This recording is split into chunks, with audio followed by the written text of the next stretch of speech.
选到第一组的朋友们，大家好。我们今天呢，要一起来看一下什么样子的奇迹好运即将降临到你们的生命中，什么样子的好消息快要到了。好，那首先来看一下第一组朋友你们的一个验证牌哦。来看一下，对应一下第一组朋友的一个能量哦。好。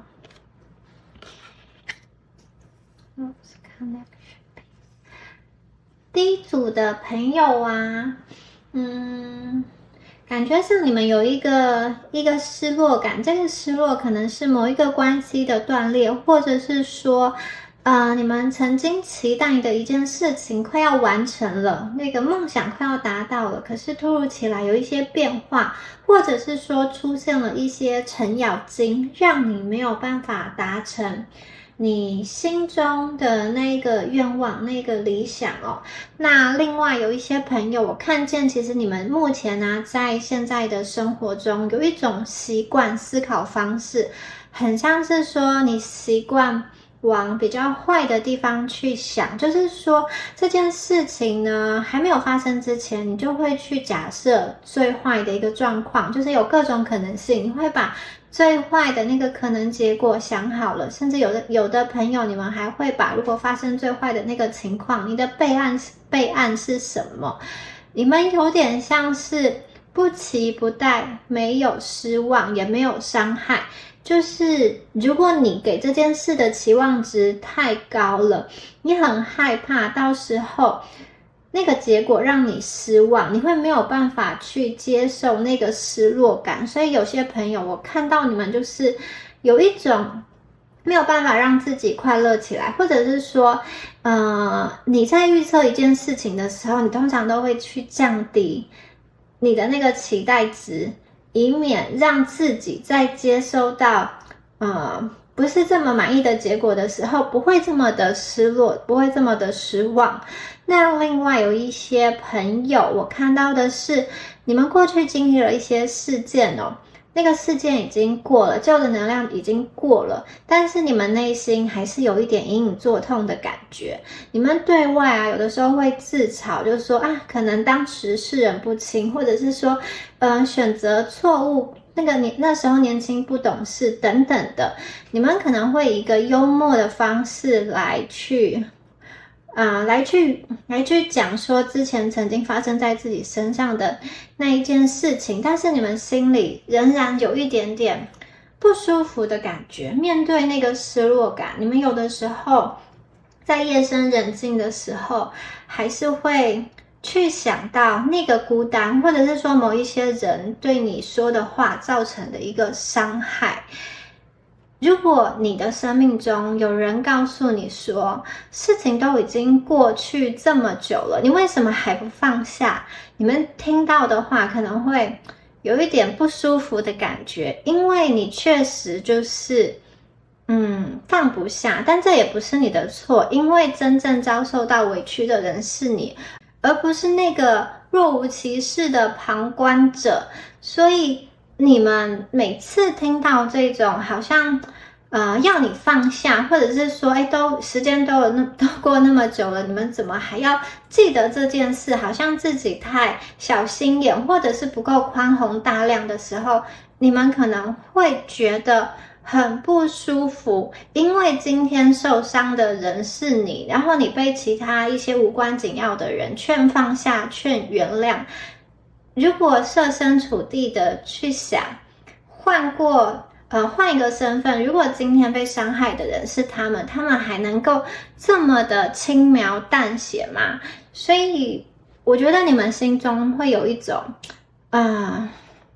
如果别人不能够理解你心中的痛，或者是说你这些情绪没有办法诉说的话，你就会自己好像把它关起来，把它压抑在心里。那从台面上看起来啊，你们的想法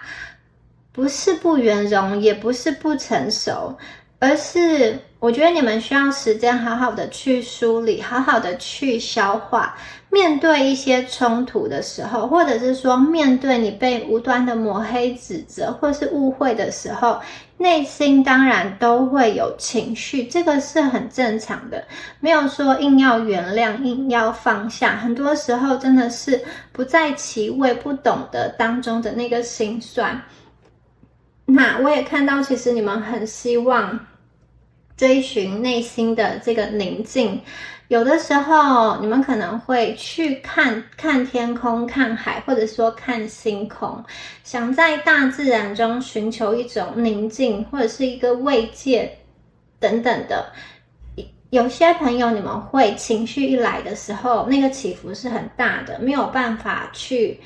思考，就是你会被情绪之海淹没。可是那个情绪之海，它就像月有阴晴圆缺一样，它有涨潮，它也有潮退的时候，潮落的时候。因为我看到你们确实最后心里会回归一个平静，在这个忙碌的世界中啊，你们总是有办法找到属于自己一番的那个小天地，找到一个使你心灵宁静休息跟放松放空的时刻。那这两张牌都有出现蝴蝶，第一张牌出现的是这个鹅它因为生命很短暂，所以它已经就是它的生命已经完结了，有一个丧失感。另外两张牌的蝴蝶则是还就是非常鲜明、灵活、生动的能量。我看到的是，其实你们有点像是在黑暗中走着，但是前方是有光的。你们只要抬头去看，或者说你们只要用心去寻找，其实宇宙中不时都会有那个讯息出来提点你。你们生命中有一个能量，它是美好的能量，正在靠近你，就像这个蝴蝶的能量，感觉上它是一个友谊的能量，它是一个想要去帮助你的能量哦。它是来跟你做连结的，可是好像你跟他之间还是有一些的距离，它正在靠近你。这个蝴蝶它有翅膀，非常的美丽，它是要教会你去面对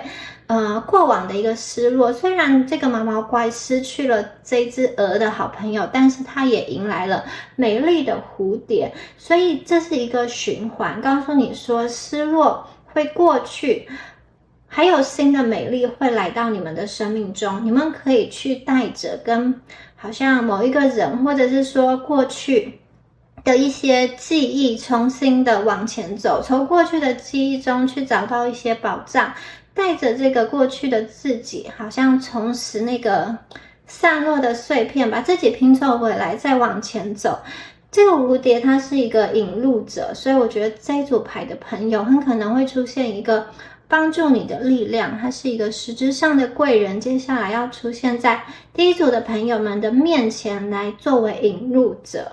好，那这个是第一组朋友你们的能量哦。如果你觉得有对应到你们的话，我们就继续的看下去哦。好，我们来看一下下面的牌哦。第一张牌是这个两个世界哦。好，这一组的朋友啊，你们过去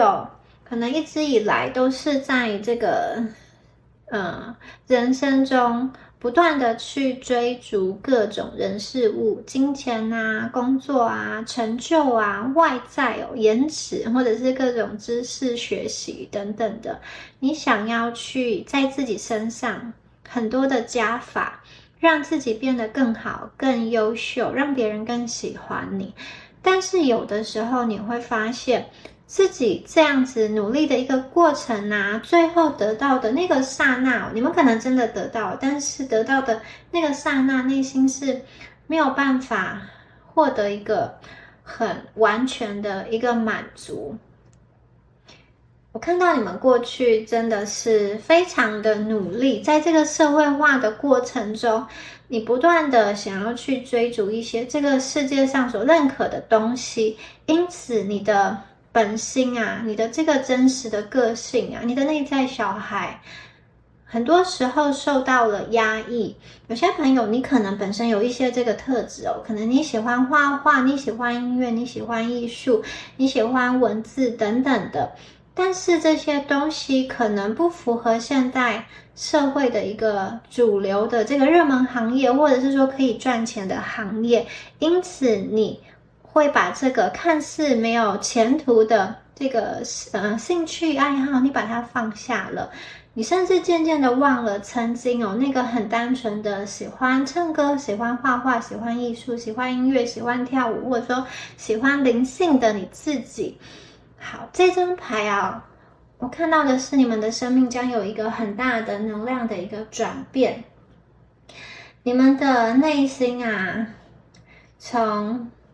过去的这个世界跨到一个未来的这个世界，这有一个巨大的自由的能量正在释放哦。你们一开始可能并不理解，也不信任自己可以拥有自由的选择，自己可以很自在的去编织你生命的网，但是你们确实可以的，而且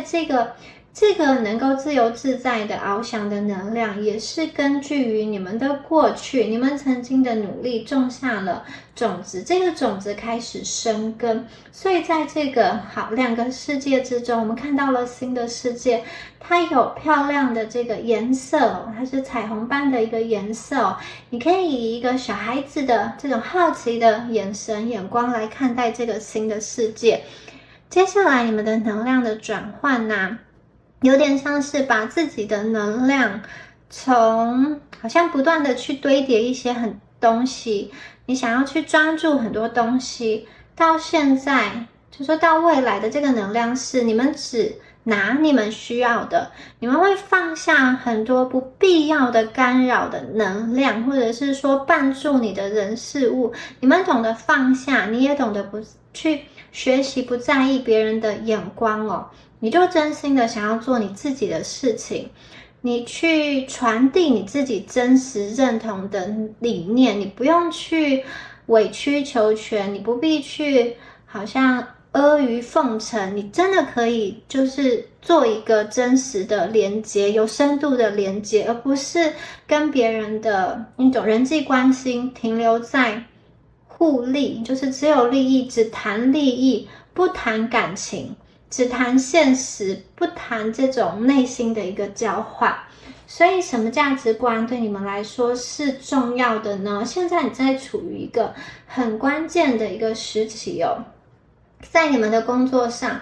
有的时候你们会尝试别人曾经成功的路，你希望也可以成功。那这张牌的出现告诉你说，你们最终是可以通往繁荣的，现在是一个好时机，而且这个繁荣是你们可以在一些新的不同的领域去试试看，去施展你的技能跟才华。你会发现你某一些想法，其实过去的那些想法，你有一个转念之后，你会发现其实有很多的路都可以去试试看，很多的路其实也都行得通。你们会有一种来自宇宙的提示跟提醒，那个提示的讯息是跟你以前所知道的讯息完全不同，事情并不会完完全全照着你们希望或期待的那个方式发展跟进行，但是你们可以去放手看看命运为你准备什么样子的礼物，你们生命中即将发生的一切都比你现在所想象的更加的美好。好，我们接下来出现的是这个羊这个火球的能量告诉大家什么呢？好，其实这一组的朋友啊，你们接下来真的是要动起来了。有些朋友，你们是不是现在在冬眠，或者说在躺平，在一个不知道该怎么办的时期？接下来呢，你们的能量就真的是一个很活络的能量，你们要采取行动了，因为羊它代表的是行动的力量。往前走，重新的对这个世界燃起很多的热情，把你自己展现在世界的面前，将你脑中的思想跟欲望具体的呈现出来。接下来的宇宙提供了一个完美的好时机，让你们去行动。你会感觉到如有神助，你想要去做的事情，很快的就能够取得那个进展。而且如果你们越有自信的话呢，你就更有动力，更有能力去突破障碍。在这个时刻啊，这张牌很清楚的告诉你，你们不要犹豫，起身去行动。你们本身就是命运的一个塑造者，这个阳性的能量很强烈。如果有一些朋友，你们过去一直脑海中有一些计划，你可能想要转行，你想要去跳槽，或者是说你想要去旅行，一个比较长时间的旅行，或者说你想要去移民啊，或去进修啊，你想要转换一个居住地，或者是你想要跟某一个人更推进关系，你想要做什么事情，可是在前一个阶段你可能缺乏资源，或者说缺乏勇气，缺乏自信，缺乏一个契机。那现在呢，我觉得这个机会已经到来了，所有的幸运将出现在你的世界，去实现你心之所想的那个愿望。然后有的时候啊，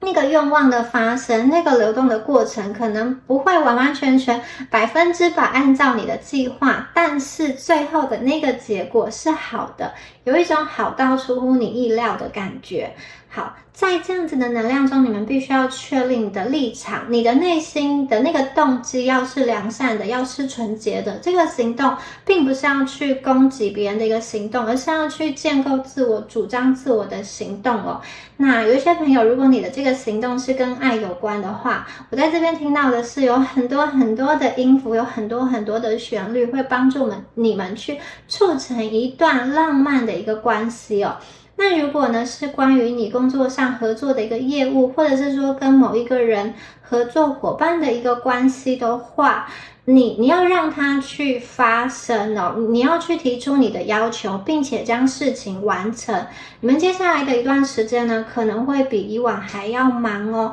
但是这个忙碌是因为你想要去实现你的理想的那个必经的过程，所以我看到的是你们会忙得很开心，而且你们具有达到目标所需要的能量以及活动力。大家不要紧张，不要害怕，你们不会忙得精疲力尽，而是会忙得很充实，忙得很开心。接下来啊，宇宙有很大的好运在等待你去领取，在等待你去认领，所以大家你要确保说，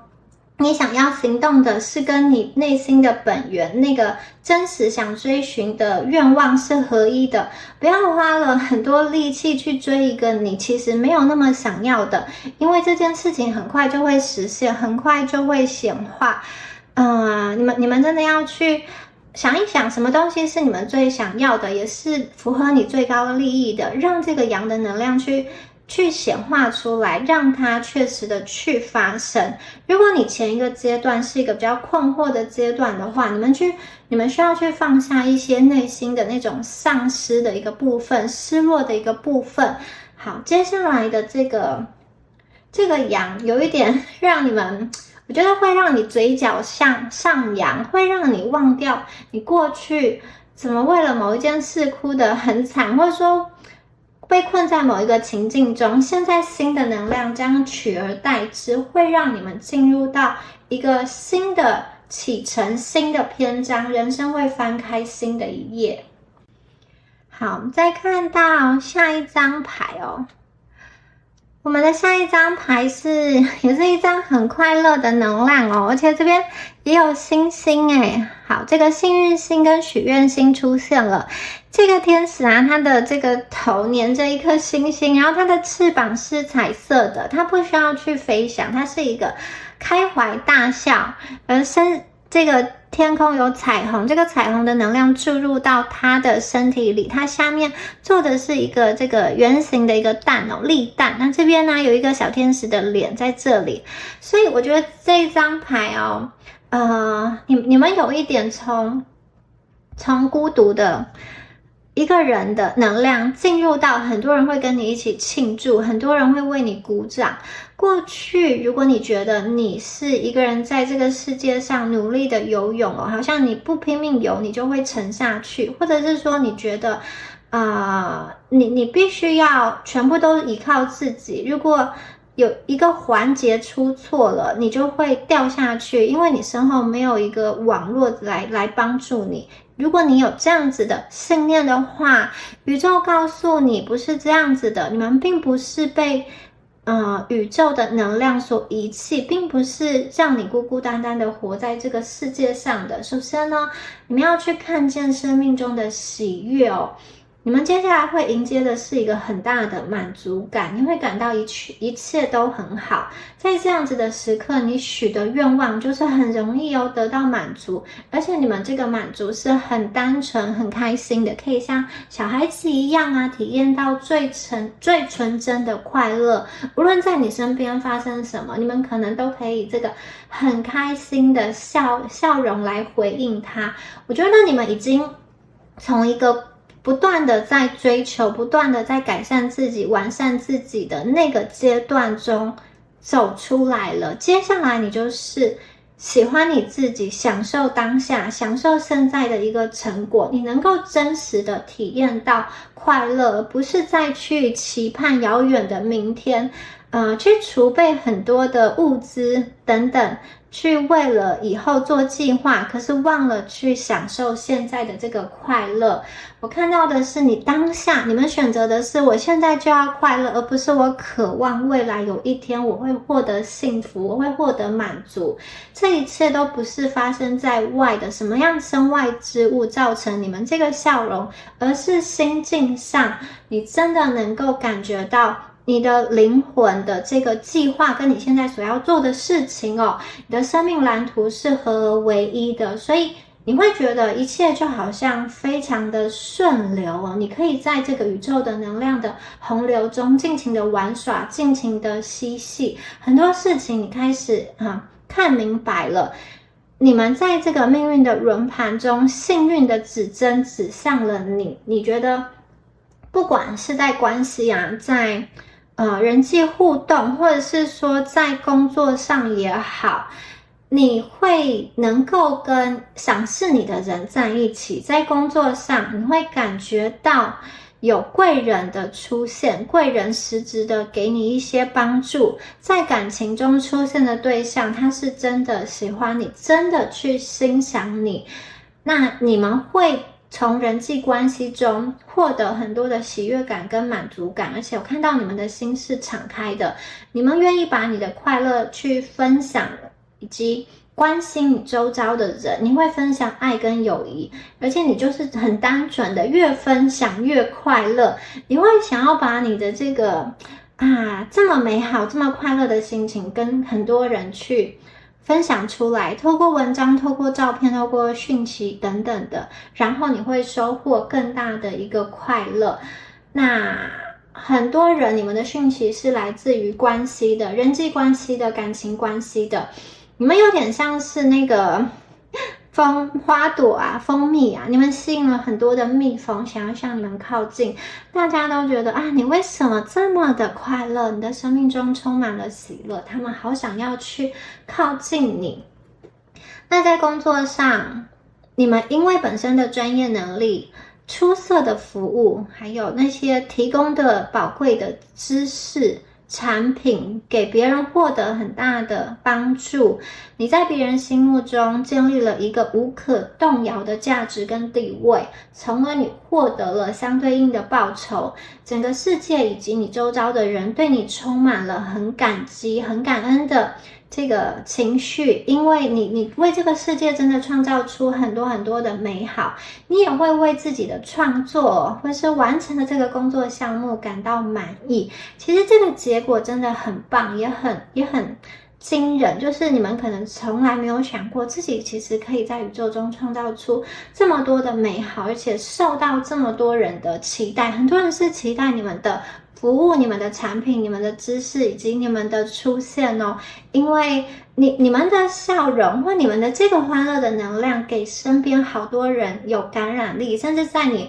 不知道的地方已经挽救了某一个人很沉闷的一天，或者是改变了他的一个信念哦。所以接下来你们就是你们会有一段玩的开心，然后很放松的一段时间哦。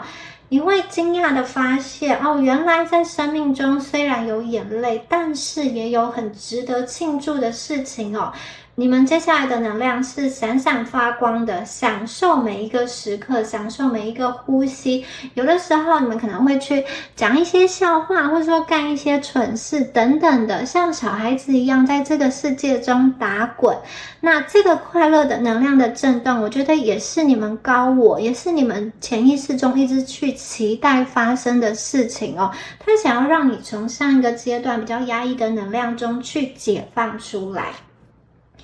好，我们接下来看到这张牌是有一些转变在风中正在发生哦。有一些转变已经开始发生了，命运之轮已经开始转动了，但是我们不确定的是这个变动，这个风会从哪里来。其实你们变动啊，它可能这个蜕变可能是慢慢的去形成，并不是一触可及，也不是一步到位，它可能分很多个阶段去完成，去显化。刚开始的时候，也许你们会想要停留在旧的世界中，并不是旧的世界比较好，是因为你们习惯了，你们害怕变动。但是牌的讯息告诉大家说，变动是好的，你不要去抵制它。而且在你的生命经验中，没有什么是非黑即白的。有些东西你一开始因为没有经验过，你会害怕，你会去抵抗。当你真正经历了之后，反而你会去接受它，去喜欢它。那在这个变化，在这个转型的过程中，有的时候你外在环境的显化，可能暂时跟你的期望是不同步的，但是你们一定要继续的前进哦。这个风暴来临是为了什么？它是为了去清除一些生命中的负能量、脏污、油垢，它要去抖落那些灰尘，同时也去散播更多的能量的种子。种子会散播到世界各地，然后从土壤生根，长出花朵，长出大树。那接下来当一切都已经建设好之后呢，这个能量慢慢的发芽之后，你们的生活就会变得很有趣。你们可以带着一个好奇心，带着一个小孩子的眼睛去期待。好，有些朋友，你们这里的能量可能曾经经历过跟你心爱的人，或者是说在你原生家庭或人际关系上，你经历过一个关系上的不同步，或者是说跟你伴侣之间不协调、不和谐的一个现象，就很像是一个情感的风暴，或者是说情绪的那种情绪的那个小船在大海中波涛汹涌的大海中上上下下起起伏伏。也许在这个过程中有人被风吹散了关系，有人因为改变心意而离开了这段关系。但是我看见的是，你们更加的去了解你自己的心，你更加知道要让你获得真正的快乐，你需要的是什么。不论现在发生了什么事情，最后呢都会有好事发生。在这个风暴过去之后呢，你们将会迎来全新的篇章。所以当你的生命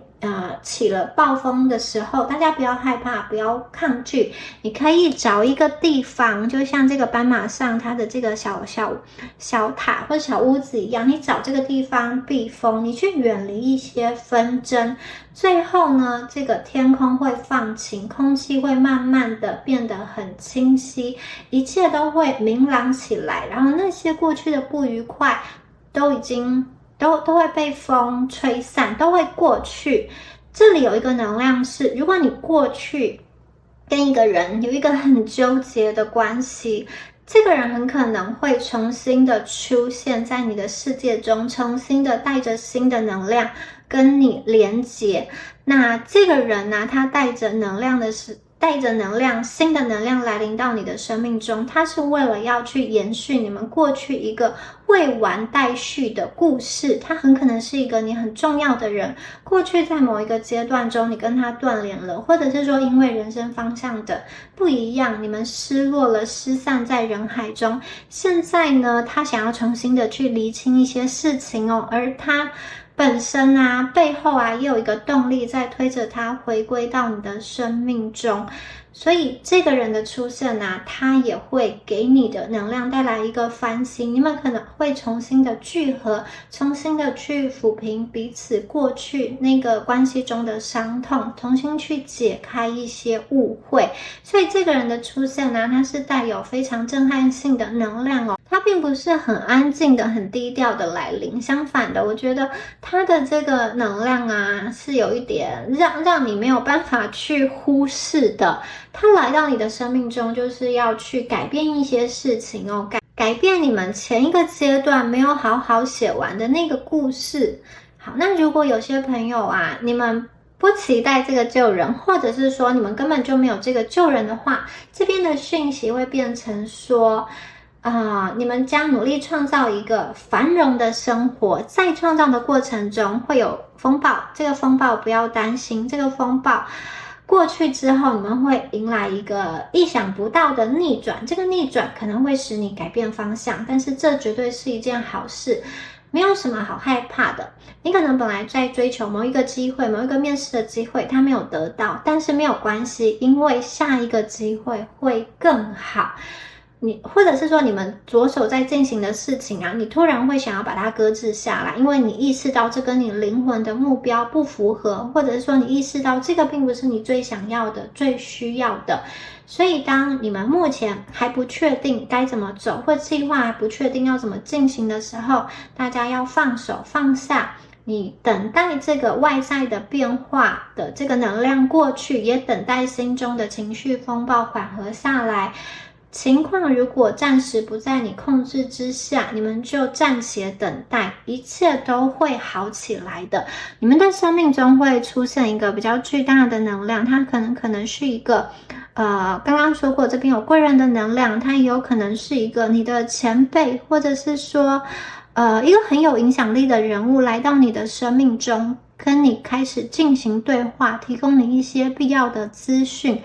给你一些提点，让你去突破当前的一个关卡。好，再来看一下，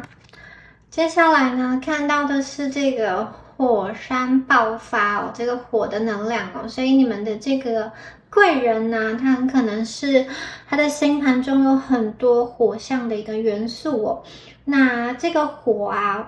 我觉得它是一个能量的一个大爆发哦，过去累积很久的一个事情哦，累积很久的能量，它终于要成型，它终于要显现了。如果你们过去被卡在某一个抉择中，艰难的2选1的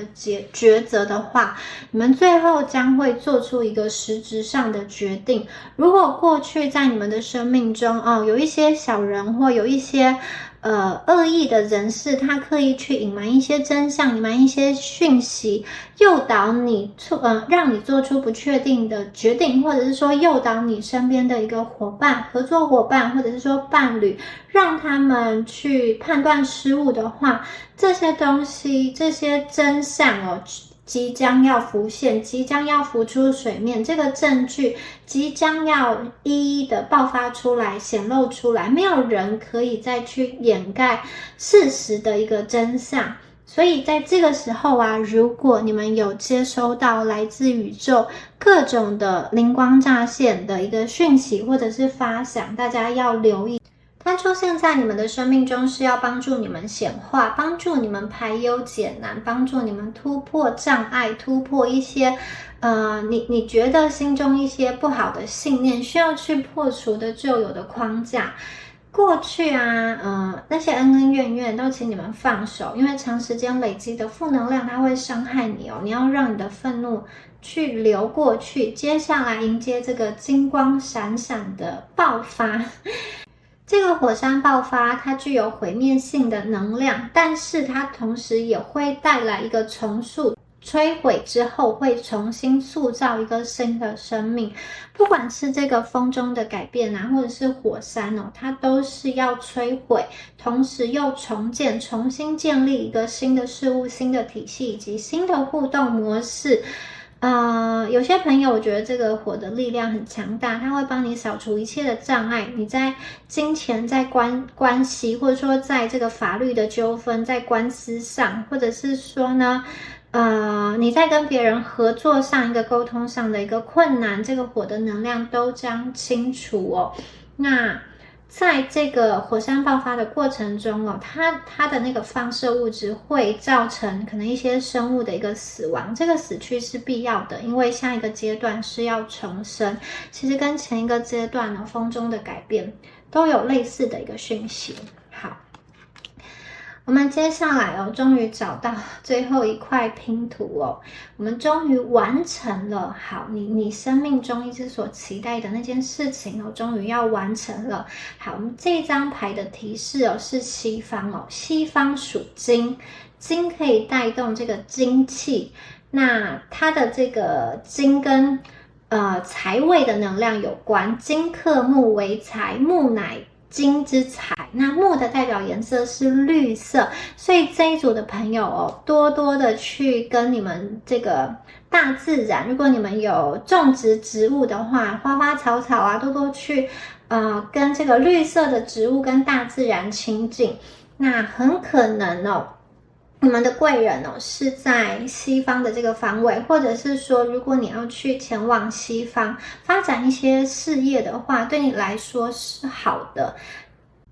如果是单身的朋友啊，你们也可以去留意一下西方的这个方位，也许会有一个贵人，他来作为牵线，作为媒人，来让你认识你未来的另外一半。好，那西方啊，它是太阳下山的一个方向，它也代表了一个这个火光熄灭嘛，也有代表一个这种死亡的一个能量，但是同时啊，就是生跟死是连在一起的。这个西方啊，在佛教的世界中，它代表的是一个启蒙哦，往西天取经。往西方的这个路径可以取得更高的智慧以及更高的能量，所以你们这一组牌啊，真的就是有一种不破而不立的能量哦。你们真的是要经过一个大改变，或者是整个人被打碎了之后重建起来，然后要去排除掉、清扫掉一些不需要的干扰你的人事物的能量，重新净化你的磁场、你的空间哦。你们接下来会有一个非常大的契机，这个契机会去转变你当下生命的情感的一个状况，可能呢，在你们的生活中会有很大的一个翻身，你在你的事业上会找到一个长期得力的模式，或者是一个全新的发展方向，因为这个贵人的出现呢，他去引领你，他去引导你，让你可以得到一个关键的知识、关键的钥匙，你可以去成为某个领域中的佼佼者，或者是说接下来你要成为别人的贵人，你可以去帮助其他人。而且我看到的是你们可以去理解到你内在的一个光以及你的一个价值，这个是宇宙给你的一个礼物。在你们比较低潮或者说比较混沌不明的时候，你可以从这个贵人宇宙的这个资讯，让你明白其实人生还是有希望的，你不是被宇宙抛下的。有的人这个贵人其实是跟爱情的力量是结合的，在你最没有期待的时候哦，爱情就突然降临了，你在爱情中得到了很多的温暖，很多的滋养，很多的慰藉，它会使你有动力重新的去燃起对生命的一个激情，你会走出前一个阶段比较丧失失落的状态，你会走出自己的那个小世界，来到一个比较宽广的这个社群群体，跟很多人连接，你会看到周遭其实有很多的亲朋好友，有很多爱你的人在你身旁。看到的是你们对生命中是有热情、有希望的，你们会想要去建立一番事业，你们也会想要去跟别人建立一个友好的连接的能量哦。好，接下来再看到我们的这个 Hearth 壁炉哦，这边代表着充满温馨跟爱意的一个家哦，在这个家中，壁炉的火焰熊熊的在燃烧哦，所以你们这边真的是有超强的火的能量哦，你们的贵人有很多的火象的元素，或者是回归到你们生命中的这个人，他的星盘中有很多火元素的一个能量哦。这个壁炉代表着舒适，有些朋友如果你们在期待怀孕有小孩的话，这边有一个讯息是你们很可能会拥有新的生命、新的家人，这个家人可能是一个小孩，或者是说你们新的一个宠物哦。好，你们会有一段时光是跟你亲爱的家人、你亲爱的宠物很舒服的，就是在这个温暖的家中放松哦，一起建构出属于你自己舒适的一个空间。好，有些朋友你们终于拥有了自己实质上名义上的家，名下的一个房子，在这里你可以修身养息，你的身体跟精神都可以放松起来。这个壁炉啊是家庭之火，它提供了温暖，所以这个壁炉的火苗它是要被小心的维护哦。它也是所有人舒适的一个泉源，它让大家家人跟朋友在这里聚会。那在古罗马这个维斯塔女神的那个神庙也有一个神圣的这个火焰，那个神庙中有一个火焰在燃烧哦，这个火焰是用来作为保护这个神圣的这个庙宇那个神圣之气不要被熄灭。所以呢，这张牌也有一个意涵是，我觉得你们用你们的力量哦，在维系家庭、守护家庭。有些朋友，如果你们是已婚的话，我看到的是，其实，你们是家庭力量的核心哦，就是大家的心之所向，你们是维系这个家庭很重要的一个关键的成员，因为有你们在，这个家的爱的火苗长久的燃烧哦。你创造出一个让大家可以感觉到安全、舒适跟放松的一个空间哦，它是一个可以让大家都想要去回归的一个地方，所以我觉得你们其实散发出很多爱的能量跟魅力。下一个阶段，你们确实也是一个被爱包围的能量哦，你们会有自己的一个家庭。好，接下来有 Desert 这个沙漠哦。这张牌它画的是在沙漠中有一个穿着好像白纱裙的这个女孩子，还头戴着这个花冠哦，正在荡秋千，然后她双脚交叉，很愉快的在荡秋千哦。她面向的地方是太阳升起的一个地方，上面还有3只鸟，很开心的在她旁边唱歌哦。这张牌一样也代表了很多快乐的能量，然后他身边是有人陪伴的，所以这一组的朋友，接下来的时间啊，你们绝对不是孤单的一个人，你们生命中会有其他人陪伴着你们。在和别人的连结陪伴之外呢，你们还能够保持自我的一个独立性，就像这个穿着自己最喜欢最漂亮的衣服的女孩子，她在沙漠中荡着白色的一个秋千，这个画面非常的美。我觉得你们的灵魂是非常自由自在的。居住在沙漠上的人啊，传统上都是这种游牧的，他们可能会随着猎物或者是说寻找水源、食物而移动，所以这些人啊，他们的生活方式是他们只带自己需要的物品，但是他们有丰富的内在的精神的意涵。所以我觉得接下来呢，你们在这个生命上，在灵性上将会有一个很大程度的修补，你们会去关照，你们会去跟你的内在小孩对话，你们会去滋养心中的一个阴性能量，特别是很可能你们会去连接到你们的那个母系的能量，母亲啊、祖母啊，或者是说外婆的能量，在这个家族体系中，你们所传承的那个信念是什么呢？我看到你们要用这个荡秋千的力量，就是这个脚不落地，代表说你们要跟一些过去曾经限制住你的家族的传统信念，特别是来自于母系那一方的信念，你们想要跟他做一个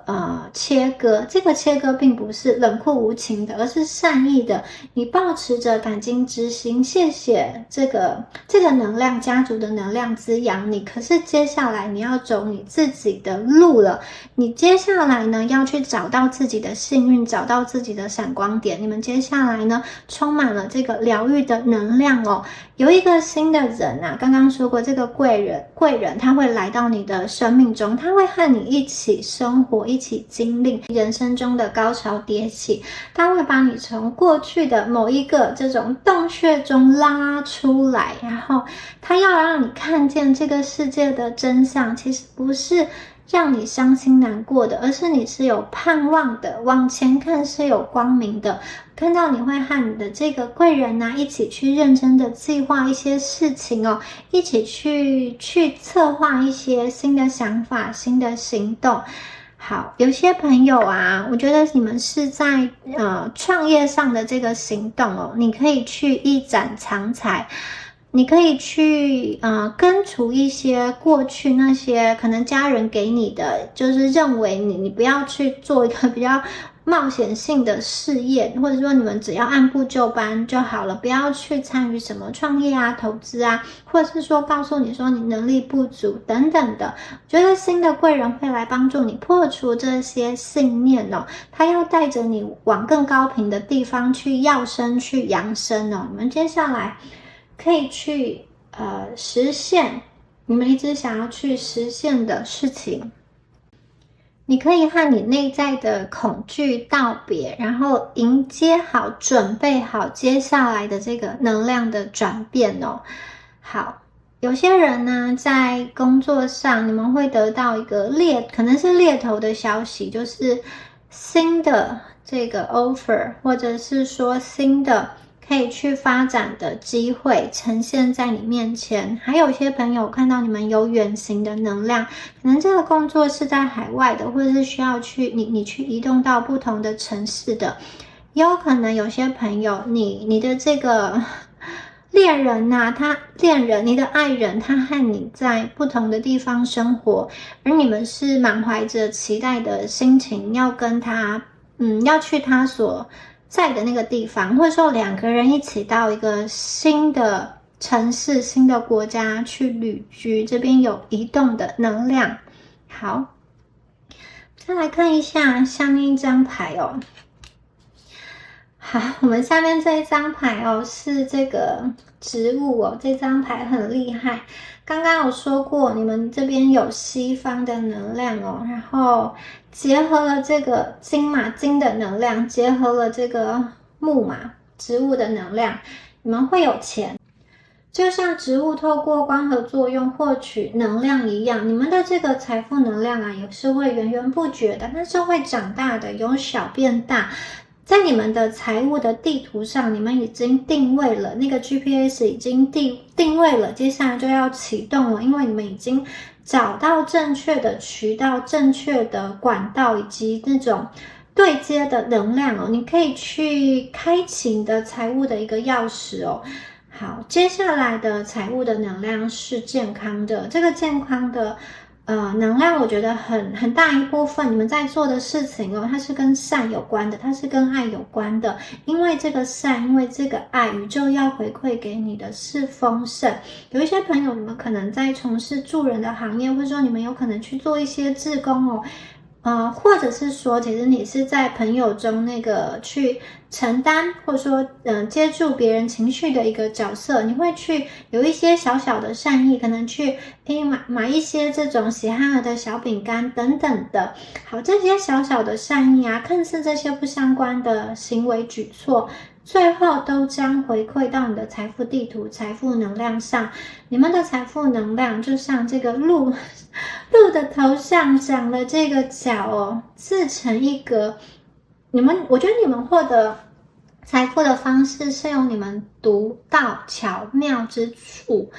很多人，你们除了本业之外，很可能还有副业，副业经营的有声有色，或者是说呢，你们用不同的方式去曝光，去经营你的本业，让更多的人知道你，你在这个业界去建立了一个好口碑、好名声。这个名声看似是无形的，可是最后将会给你带来丰沛的一个回馈。好，我们再看一下最后一张牌哦。最后一张牌是 Magic， 这个炼金术的魔法哦。好，你们结尾的这张底牌哦，很强大哦。这一组的朋友啊，你们一定要接受宇宙的这份礼物哦。你们要去相信，你本身就是魔法奇迹的来源呢。很多事情，很多能量哦，都会逆转。你过去觉得不可能发生的事情都会发生哦。好运会逆转向你，正义会逆转向你，甚至有一个人他可能会对你回心转意哦。这些事情都有可能发生。但是你们要注意的事情哦，你们跟宇宙许完愿望之后哦，你不要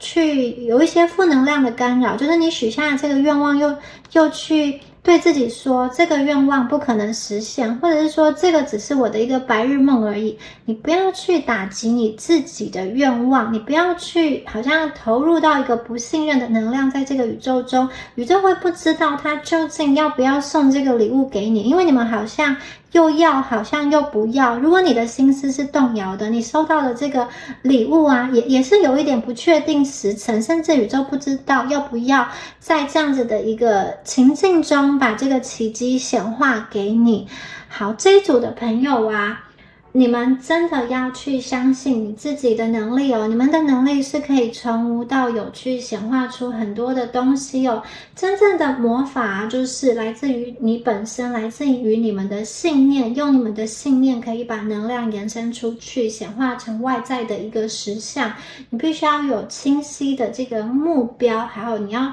去净化你自身的能量，专注在你内心的这个愿望，并且释放掉一些纠结的、干扰的、不舒服的那个情绪哦。你们接下来真的就是弹指之间的这个显化，这个物理上的显化即将要开始哦。这个魔法的力量在于驱逐你身边的小人，保护你、照亮你，为你的前途清除一些障碍。而且它是一步一步的来的，它是有层次的，它是有步骤的。最后啊，你会恍然大悟哦，原来宇宙的安排它是有顺序的，它可能不是一次全部都丢给你，都显化在你的面前，可是它每一次作用在你身上的那个情境哦，或是给你安排的这个剧本，最后其实都可以去被组织起来，都去整理起来。最后你会看见哦，宇宙啊，你的高我、你的指导灵以及你身边的这个大天使都会来迎接你，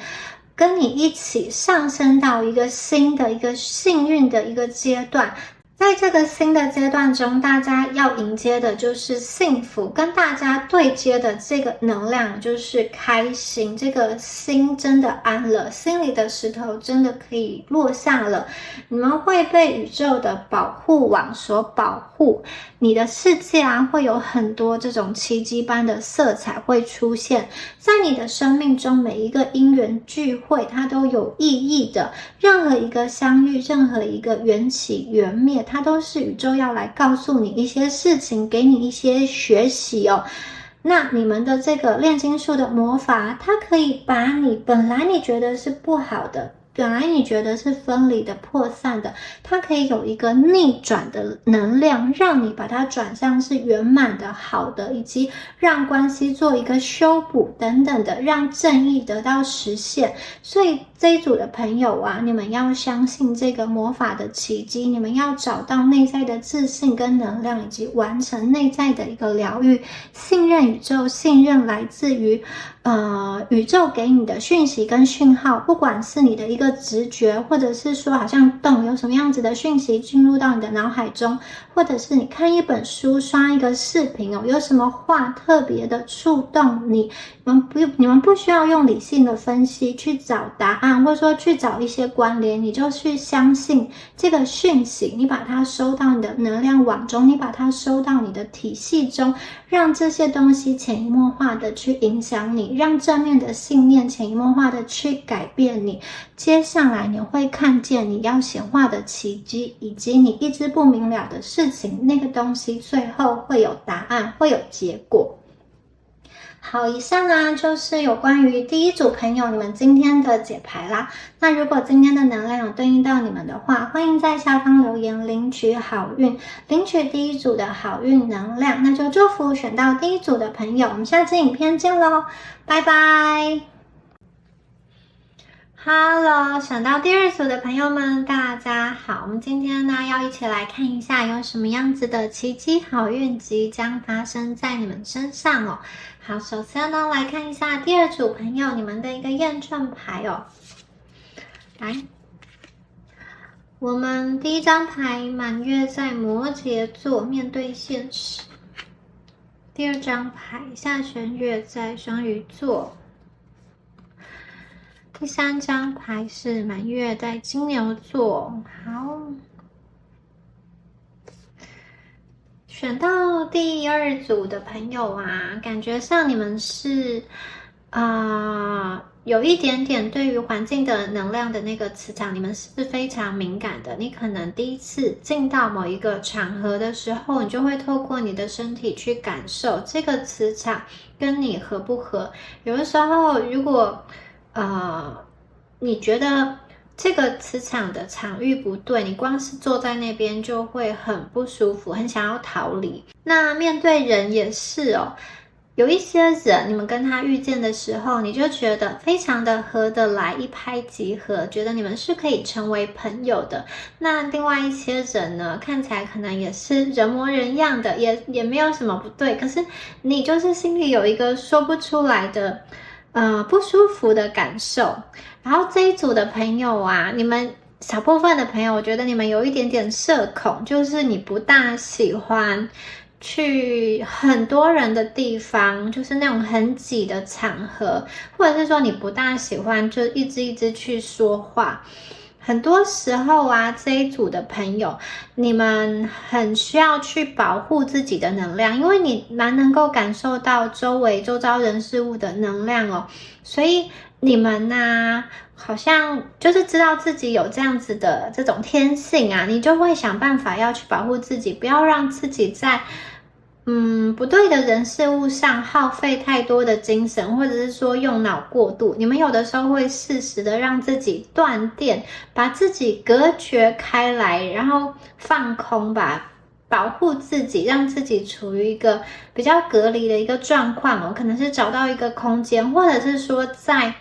某一个没有办法逃离的环境，你会试图的让你的思绪去逃离。你们可能从小就很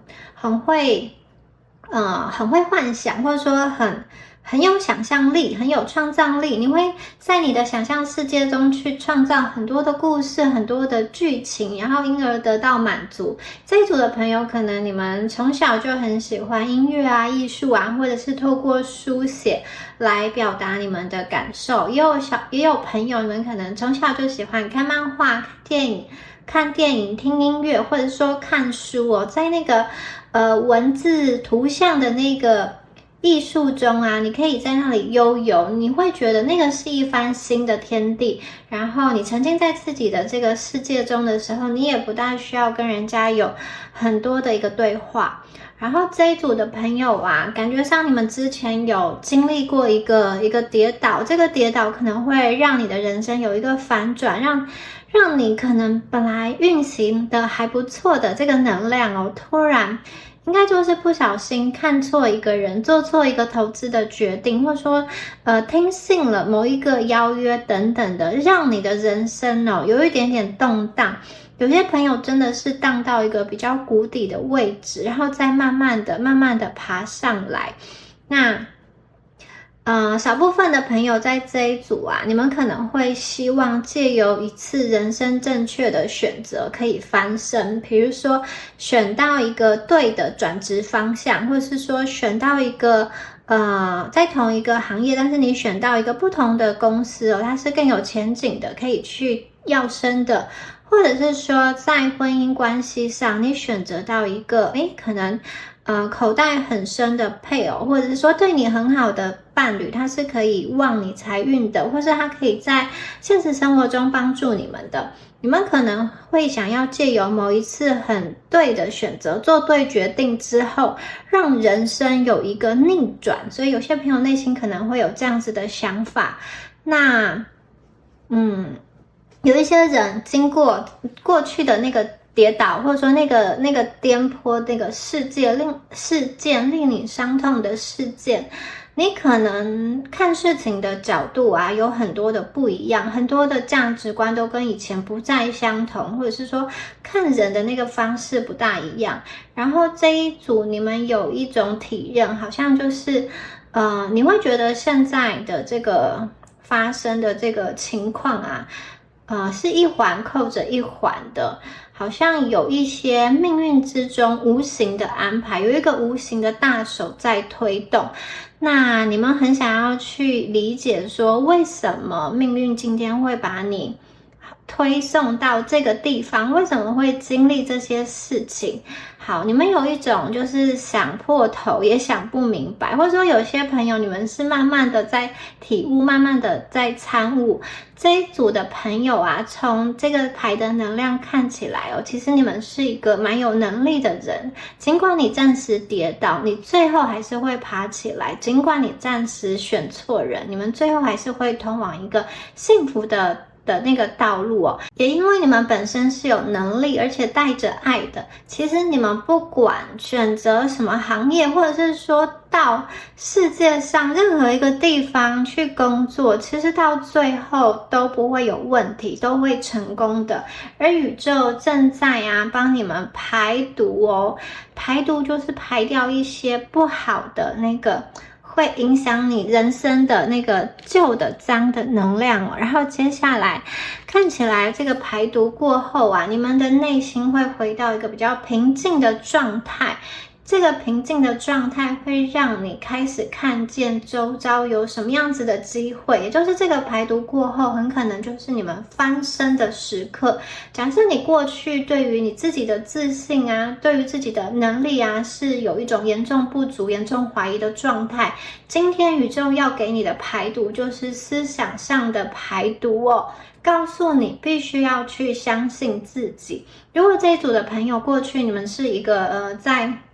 人际互动上比较善良的人，比较没有界限的人，这个排毒啊，就是要告诉你说，有的时候啊，保护自己，维护自己的利益，维护自己的时间，这个并不是一个自私，而是你尊重自己的界限，尊重自己，它并不是一个不好的事情。也就是说，这个排毒啊，不光只是让不好的人事物离开你的周遭，还有一个能量就是思想上的排毒哦。对于你过去你感到一些绝望，或者是对未来的不确定性，这个思想上的扭转会让你相信往前走会过得比现在更好。即使只是往前走一步，那个能量也是很棒的，它都让你去脱离某一个泥淖的一个状态。虽然过去经历了一些风雨，但是你们确实挺了下来哦。杀不死你的，使你更坚强。所以坚强过后啊，你们会越来越活得漂亮。这个是第二组朋友你们的一个能量哦。如果你有对应到你们的话，我们就继续听下去，看一下宇宙要给我们什么样子的好运哦。那首先呢，我们来看一下神谕卡的部分。我们的第一张牌哦，它是在分岔路口中出现的一个桥哦。大家可能没有看到这个分岔路，因为它的这个底图是紫色的，它把重要的讯息用彩色的这个图案画出来，所以我们只看到这个桥，另外一条的这个路啊，它是跟底色连在一起的。所以其实你接下来的路啊，宇宙已经用一个很明显的方式在提示你。假设你现在有2条路在选择，或者说2个人在选择，或者说要不要放弃在选择，走其中一边，你会感觉到很心累、很不顺、吃不好、睡不着，常常在担忧。那个就是宇宙借由设下阻碍来告诉你说，你必须要去换一个方向。那当然啦，在这个桥上，你们是有自由意志的，在选择上你们是有自由意志的，所以即使你不想要听从宇宙的选择，给你的这个指示也是可以的，你们可以自由的去走。可是从牌面上显现出来，就算你今天走了另外一条路，不是这个桥，是另外一条这个蜿蜒的小径通往山上的路，你们到最后还是会绕回原点，你们会在这个桥中，就是会走到这个桥头，重新的去做选择。所以有些朋友，你们在此时此刻啊，可能面临一个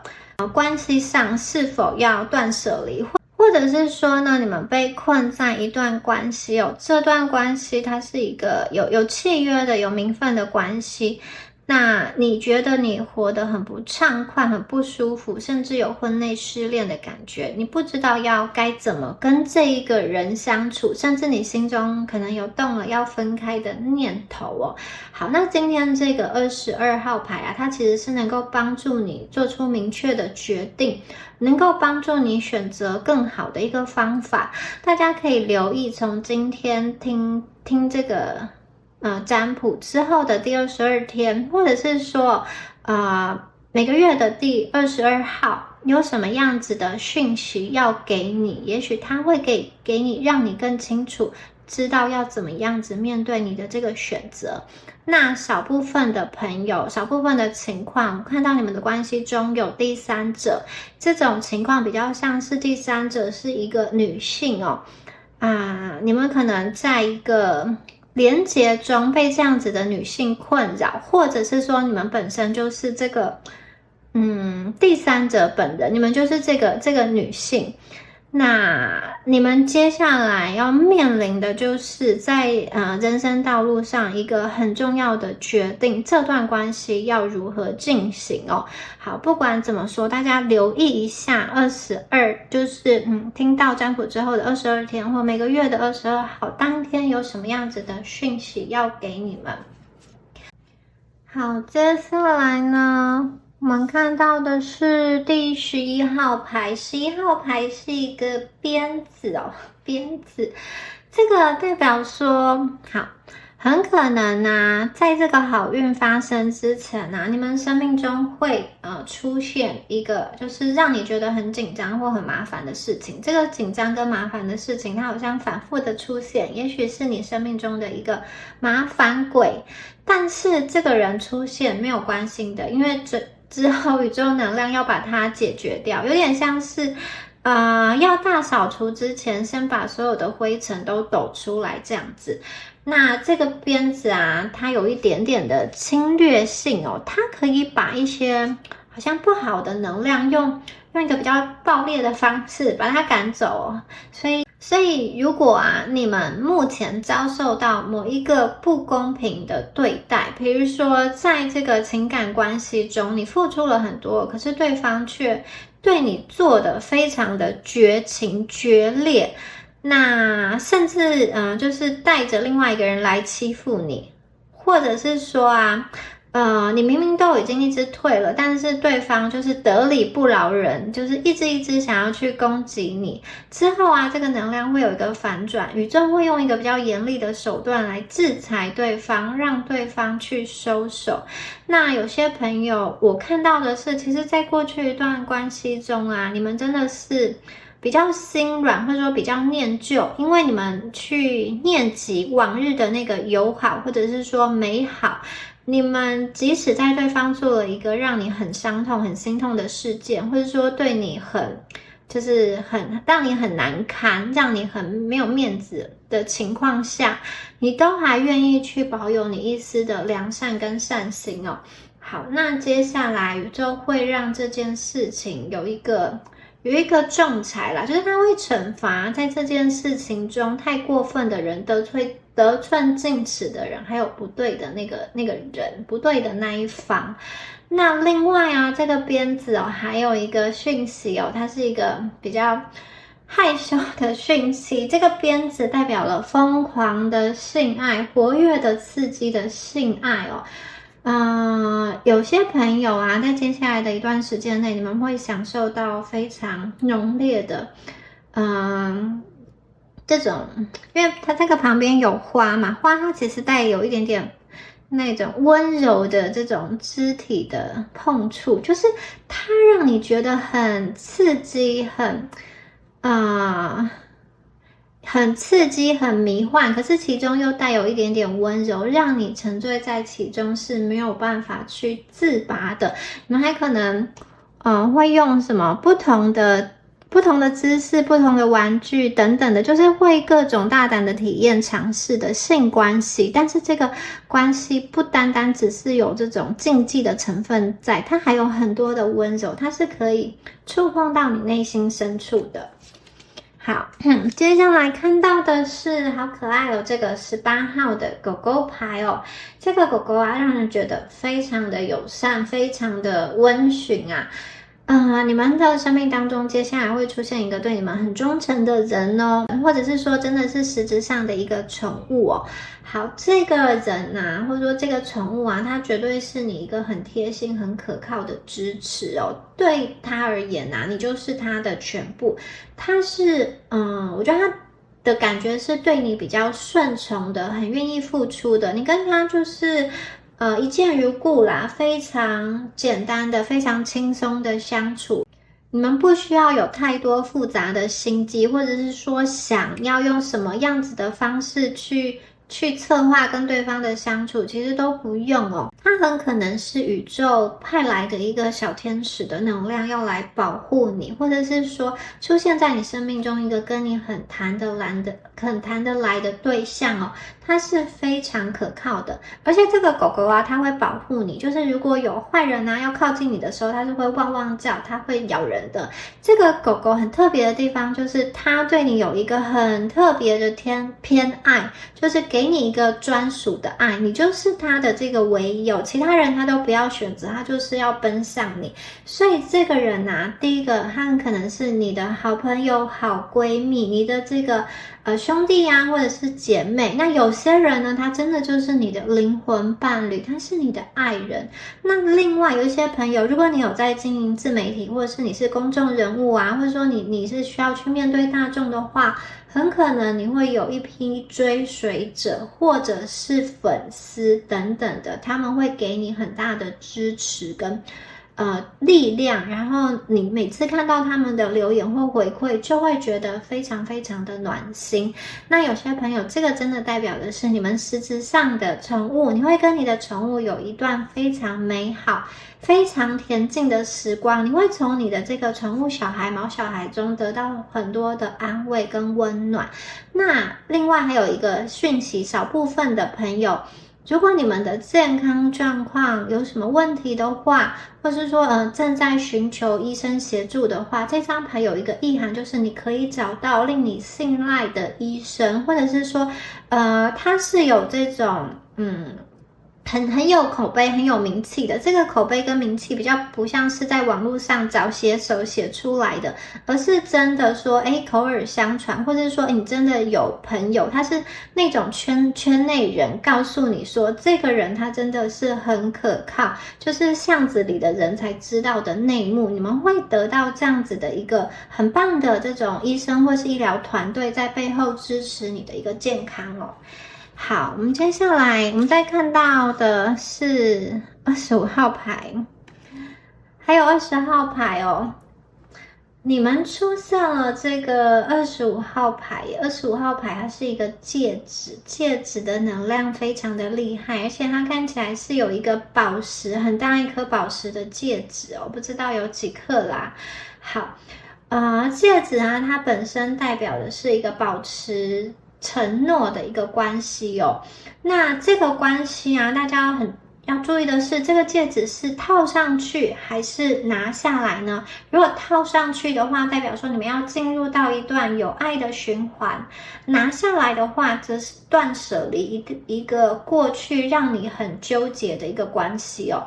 因为它前面出现了鞭子嘛。好，如果这一段关系啊，有些朋友你们在一段关系中苦恼，这个关系有点像是婚姻关系的话，这个人对你不忠诚，他会获得惩罚，然后你们可以自己决定，主动权在你，你要不要跟这个人继续走下去，还是你就是要把他赶跑，你要拿下这个戒指，你要开始新的人生。对，宇宙把选择权给你哦，不是给那个让你伤心难过的人。好，这个戒指也代表了一个名贵的首饰，它代表了一个很贵重的一个物品。那它的本身这个戒指它是一个环，所以它也有封闭家族圈，或者说某一个小团体、某一个社交圈等等的有一个能量是，你们很可能会被介绍到某一个封闭式的这个小团体，它很可能是一个像是宗教啊，或是共同兴趣所组织在一起的读书会，那种运动的高尔夫球或是什么健身的等等。但是比较特别的是，我觉得你加入的这个团体啊，他们人都还不错，而且是职业或者说名声都还不错，就是你们进到了某一个特殊的圈层，这个圈层确实是因为兴趣爱好而组成的，但是里面的人社经地位都还不错，对，你们有可能进入到这样子的一个圈层。那另外还有一个能量，就是它有代表因果循环的一个环的这个能量哦。你们呢很可能会在某一件事情感受到终于结束了，终于停止了，可是这个结束的这个结尾是好的，是舒服的，或者是说你从某一件事情终于得到了一个答案，对，你期盼很久的等待很久的那个真相终于要显现了。也许你一直在等待一个 offer， 或者说等待一个确定性让你可以落脚的地方，或是你一直在等待某一个人的什么消息，我觉得这个消息会出现。这戒指这张牌暗示着说，你们听到这个讯息之后，你的心情是稳定的，你的心情是舒服的，你是可以跟这个讯息和平相处、和平共处的，所以大家不要担心收到这个讯息的一个结果。那你们身边也会有这个网络，这个网络它会去支持你，不会让你觉得说你好像就是掉下去就是一个人，没有人可以去接住你。会有的。第一个就是宇宙能量，宇宙能量会保护你。第二个就是我觉得在工作上，你们会有那种实质的去签订某一个合约，某一个这种合同协议，或者是说什么样子的法律正式上的一个文件你们会因为这个文件的签订之后感到安心。好，有些朋友可能你们真的要订婚了，要结婚了，你们要去开启一个新的循环。这个新的循环开启之后，就是这个消息揭露之后我觉得你们就像刚刚说的，心情会是平静，是一个很期待的状态。好，接下来呢，我们的下一张牌是20号的花园这边有美丽的这个喷泉，这个喷水池非常的漂亮。这个花园象征着和谐、美丽跟放松的能量，也就是说你们过去的那个乌云风雨那个打雷闪电都过去了，接下来你们要看见的是花园，看见的是彩虹，曙光即将要出现。而且我看到你们会想要去走入人群，公园是一个比较多人互动的一个状态。你们可能会去参加别人的这个新屋派对或者是这种生日的聚会啊，或者是去看电影、去餐厅，各种玩乐的休闲的场合，也有可能你们是透过这个网络的游戏，或者说网络的这种软体啊，你跟很多不同的能量在进行交换。那过去你们可能是就是很需要去保护你自己，当你自己在能量比较低迷的状态下，可是接下来我看到的是你们是精神饱满的，你们不大会再被其他人很容易的影响。你们在这个花园在跟别人接触的过程中，基本上是放松的。我看到你们去，如果是一个实体的场合的话，它是一个良好的环境，可能是一个很好的居住环境，或者是一个比较高雅的一个场所。那如果你们是电子的这种游戏，或者是说电子的一个什么样子的这种软体的交友软体等等的，它会是一个汇集好能量的地方。就至少你接触到的人啊，我觉得宇宙都已经帮你筛选过了，你不大会去碰到什么很瞎的一个对象。好，那这张牌啊，它是一个黑桃八，它也代表了生意跟服务的成长。有一些朋友，如果你们本身是在做贸易相关的，或是说牵涉到这种跟大众喜好、流行趋势相关的话，这张牌也代表说你们会押对宝，你们可能会选对一个流行的趋势，或者说选对大众的喜好，可以去大赚一笔。那你们呢，容易在很多人的地方，这种开放的地方去得到一些资讯，得到一些很重要的人脉、钱脉跟资讯，对，可以对你的事业上更上一层楼。那如果是这种比较小确幸的朋友啊，你本身没有太多事业心，因为这一组有些朋友也是这样，你们不大喜欢压力，然后就是觉得日子过得舒服就好，不要这么多，就是不要这么多竞争的话，这张牌也很棒，因为这张牌告诉我们的是，接下来啊，你的生命中，你不需要去担心很多的事情。你们过去真的可能曾经去担心了很多很多的事情，就是要去抓住身边中的一些机会，或者是说想要让财富上更加的丰盛，有一些负债等等的。好，这张牌其实你们不但需要这么的努力，这个水啊，这个丰盛的泉源，它就会流到你的生命中哦。一开始它可能是你先赚了一点点的小钱，或者说先有一个好的起头，可能这个开店啊，有了一些人潮，这个就是一个好的起头。大家不要小看这个好的起头，因为这个好的起头，接下来这个模式是可以复制的，这个财富是可以一支一支顺顺的流进来，或者是说你们在工作上，你找到一个可以跟上司沟通，可以跟同事相处，也可以保有自我的方式，你就可以用这个方式不断的去跟周遭的人互动，然后获得一个比较良好的职场的环境。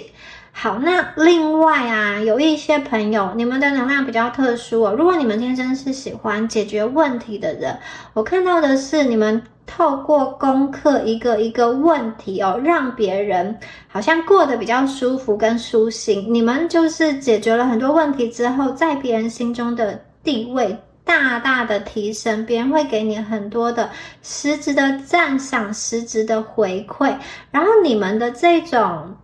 解决问题的那个方式啊，还可能成为后人的一个样板，一个 SOP。就像这个泉啊，喷泉，它是一个雕塑建立在公园，这个屹立不摇哦。不管春夏秋冬，大家去看它都是源源不绝的有泉水的一个状态。所以有些朋友，你们解决了问题之后，这个问题啊解决的方式变成了一个 SOP， 变成一个流传的样板给大家去看。你们也获得了实质上的回报，这个回报是名跟利都有哦，所以很棒的一张牌。好，那接下来我们再来看到塔罗牌的部分哦。塔罗牌有什么样子的讯息要告诉我们呢？好，第一张牌呢，我们的8号牌，8号牌是战车哦。这一张牌，这个风景非常的漂亮哦。我看到接下来的你们啊，有一种意志坚定、勇往直前的能量哦，你们头也不回的往前走，你们真的要跟过去的那个不好的能量进行断舍离，这个是一个革命性的跳跃跟反转哦，在能量上的改变。你们下定决心之后，一切都会开始变好，一切都会有新的开始，新的希望。你可以去建立属于你的辉煌，而且它不单单只是靠运气哦，它是靠着你们的实力，因为你们是一个战士哦，你们是有勇气的，你们有勇气，也有脑袋，也有谋略，你们可以去成大事。这张牌啊，对应到的是巨蟹座，代表说，我觉得你们心中有你们所想要守护的人，想要守护的梦想，或者是说你们想要守护的那个财务的状况哦。你本身有强大的意志力，对于你想要追寻的事情，你就是会很努力，或者说很执着的朝着这个目标前进。有些朋友，你的目标可能是创业，或者说你希望达到财富自由，要存到多少钱，或是要买房子等等。我看到你们真的就是冲啊，背着行囊往前走。你们对成功，或者说对你的这个梦想，你的这个蓝图是有很强烈的渴望。有些朋友，你们渴望的是幸福婚姻，是家庭，你们也真的会不断的去尝试找到一个合适的对象，跟你去组建家庭。好，这张牌的能量很强，我觉得你们的思想上真的已经反转了。你可以感受到，在日常生活中已经有好运一点一滴的向你靠近。那你们可能在刚开始的时候啊，我觉得你们会把自己的这种经济压得比较死，就是说你们可能会有一段时间是比较省吃俭用，或者说对自己比较节俭啦，因为他只背着这个简单的行囊，是因为你们害怕资源不足吧？你们可能觉得我现在要存一点钱，为了我未来的这个梦想，所以我看到有一些朋友，你们可能是其实是足够的，但是你想要再去存下一点，或者说存下更多，以备未来的不时之需哦。好，接下来呢，我们看到的是，好，这张牌是这个钱币8的能量哦，钱币8的能量非常的漂亮，开了一大堆美丽的花，然后好像有一个小男孩，他正在摆摊，他在这个花丛中去摆摊，可能是在卖画等等的。有些朋友你们可能真的是有自己的小小的创业，也许你们会从这种简单的网络上的小商店，或者是说摆市集开始。好，钱币8这一张牌啊，太阳在处女座，太阳本身有掌控跟领导的意思，处女座有小心谨慎、勤奋努力的意思，所以这两个能量结合，就是你们在你们的目标上哦，其实你也有很大的主动权跟掌控性，并且你们会小心的去实现你想要做的事情哦。那这个金币8哦，在工作上它绝对是一张赚钱的牌，它代表说你们集中心力在赚取金钱上，确实会获得很大的一个回报。如果你们本身的工作是跟创意有关，或者是说要产出一些什么样子的产品，我看到的是你们的这个产品是比较精致化，藉由把产品精致化或者说差异化，你们会去得到一些比较小众但是却是高端的顶流的一个族群哦。那你们透过你们的这个努力，专注于你的任务哦，你们会把你们现在手边在进行的事情做得很好。如果你们是有自己的这个专业啊，不管是法律、建筑、工程啊，或者是这种文学啊，或者是其他的，我看到你们会在你们的专业领域上把它它看似有一点点重复，可是你们就是在这样子的重复一日一日的循环中去精进、去累积，就像是复利效果一样，小事重复的去做，很多事情就变成内化了。你们可以很轻易的去掌握这个技能，而这个技能呢，也为你带来很大的金币的能量哦。这个金币就是8个都在他的身边。好。接下来呢，我们看到的这一张牌哦，这一张牌是宝剑八，大家有看到吗？宝剑八有一只鸟从鸟笼中飞出来了。好，这边还有一轮满月哦，所以我们已经出现了3个满月。满月就是这个月亮的面积到达最大的时候，阴影面积最小。我们在满月的时候很适合进行满月的许愿。满月就是月亮的受光面积达到极大化，它具有丰盛的意思，所以满月啊很适合去许那种越来越多的愿望。比如说我的存款，我的金钱越来越多，或者是说我的桃花越来越旺，你们可以去许这种跟增强啊还有数量变多有关的一个愿望。好，那这一张牌啊，宝剑八，木星在双子座，木星入双子，它过去啊有一个，因为到双子座，这个木星的力量没有办法施展，所以它的本意其实是一个受困的意思。但是这一张牌很特别的是，这个鸟啊已经从笼子中逃离出来，他向满月许愿，他想要出来，他想要获得更多的自由，所以这个愿望看起来是突破了限制而成功了。为什么能够突破限制呢？主要是因为思维模式的一个转换。过去你们其实受限于你那种旧有的思维框架，因此你在决定跟选择事情或者说选择情感对象的时候，你没有办法去走出你自己画下的那个界限，设下的结线，设下的那个结界。所以尽管周遭有很多选择，有很多对的人，有很多好的工作机会，或者说有很多角度可以去解决这件事情，可是你们似乎都没有看到，因为过去的你关在笼子里，而且你也没有一个正确的心情让你去做出一个比较适合的选择，就是过去的心态、心情跟信念都不大对。那当你们去面对现实，看清现实之后，你会发现其实你并不是只能被这个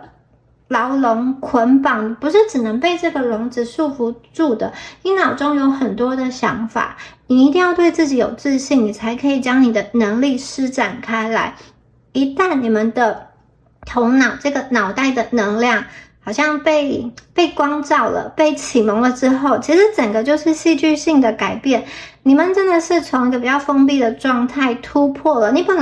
鸟可能本来觉得这个笼子很大，我很小，我怎么可能有力量去突破？可是当你相信了之后，其实你们的身体啊，你真的是比这个笼子还要大，轻而易举的就可以突破，轻而易举的就可以飞出去。所以呢，这个就是一个很大的一个转变，你们不需要去质疑自己，你们要的就是以一个正确的心态来相信自己。如果过去你们的财务状况比较低迷的话，你们看起来会用一个比较不同的模式去运营经营你们现在的生活，处理你们现在的一个生活的状态，这样子的调整啊，会让你的财务获得很大的一个改善哦。好，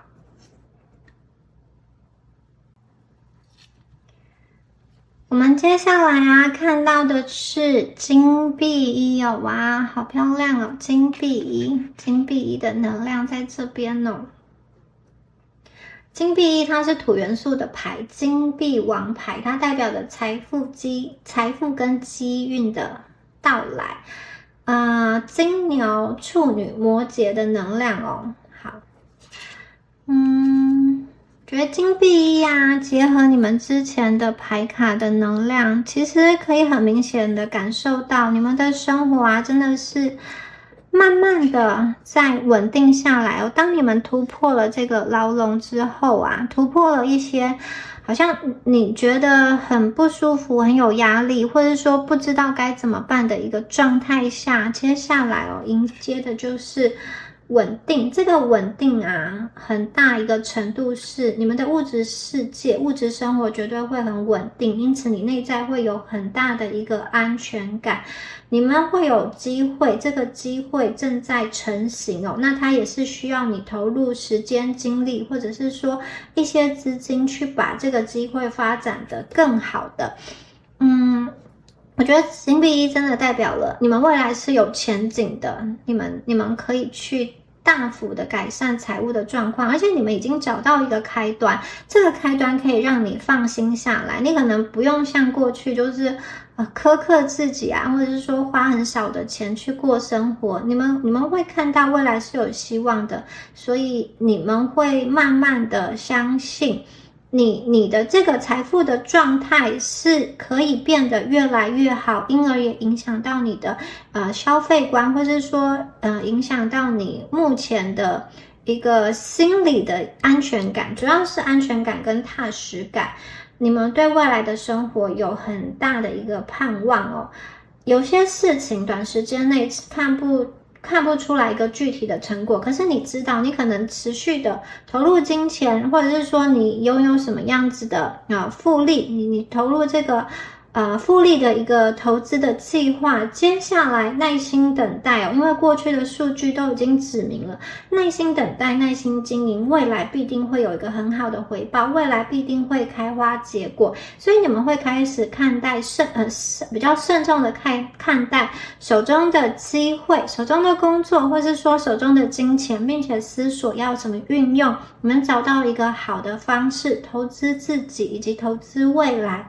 那在感情上啊，金币一它代表的是一个稳定，然后有一点点感官，应该说不是只有一点点，很多就是充满感官享受的一个关系。然后它也可以代表感情生活的物质化，连接到我们前面的这个戒指，然后很可能你送人家一枚钻戒，或者说你得到了一枚钻戒，或者说你们互换这个信物哦，互相交换戒指都有可能，然后再结合到前面这个鞭子哦，很可能有些人你们的这个恋爱带有一点点刺激、竞技，还有 SM 的这种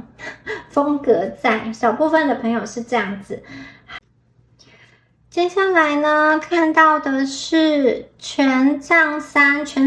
的能量哦，太阳在牡羊哦，你们接下来就是要上升啦，这个有一种起飞哦，起飞的能量。如果你们生活中有变动，那个是好事哦，有可能说你换一个地方生活，会遇到你很不错的工作机会。那小部分的朋友，你们未来的这个对象哦，就是来到你们生命中的新的桃花，他可能是跟你有不同的语言文化背景的，或者说你们两个要相遇的话，他是需要坐飞机的，你们之间是有一点点距离的。好，这张牌代表了一个启程哦，太阳在牡羊，它代表了人生运势正在上升，而且是初升段，慢慢的要起飞了。好，你们对于未来的计划会更加的坚定，而且你会发现，你花时间计划的这些事情啊，你着手策划的这些事情啊，已经都在顺利的进行了。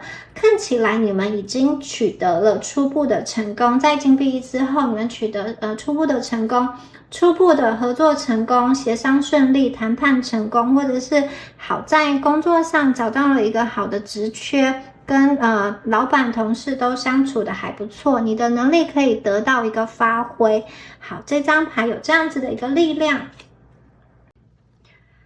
我们的下一张牌啊，哇，好多好吃的食物哦，各种的水果啊，然后点心啊，在户外，在野餐哦。这张牌是女王牌，3号的女王牌哦。那女王牌对应的能量是金牛座，那金牛座的守护星是金星哦，代表说，哇，你们这个金牛座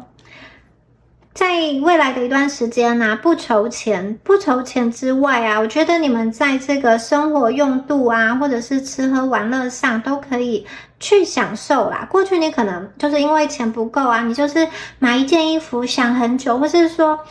去外面旅游的时候，旅馆都不好意思，或者说没有办法订太贵的，或者说吃东西的时候你都只能选择比较便宜的那种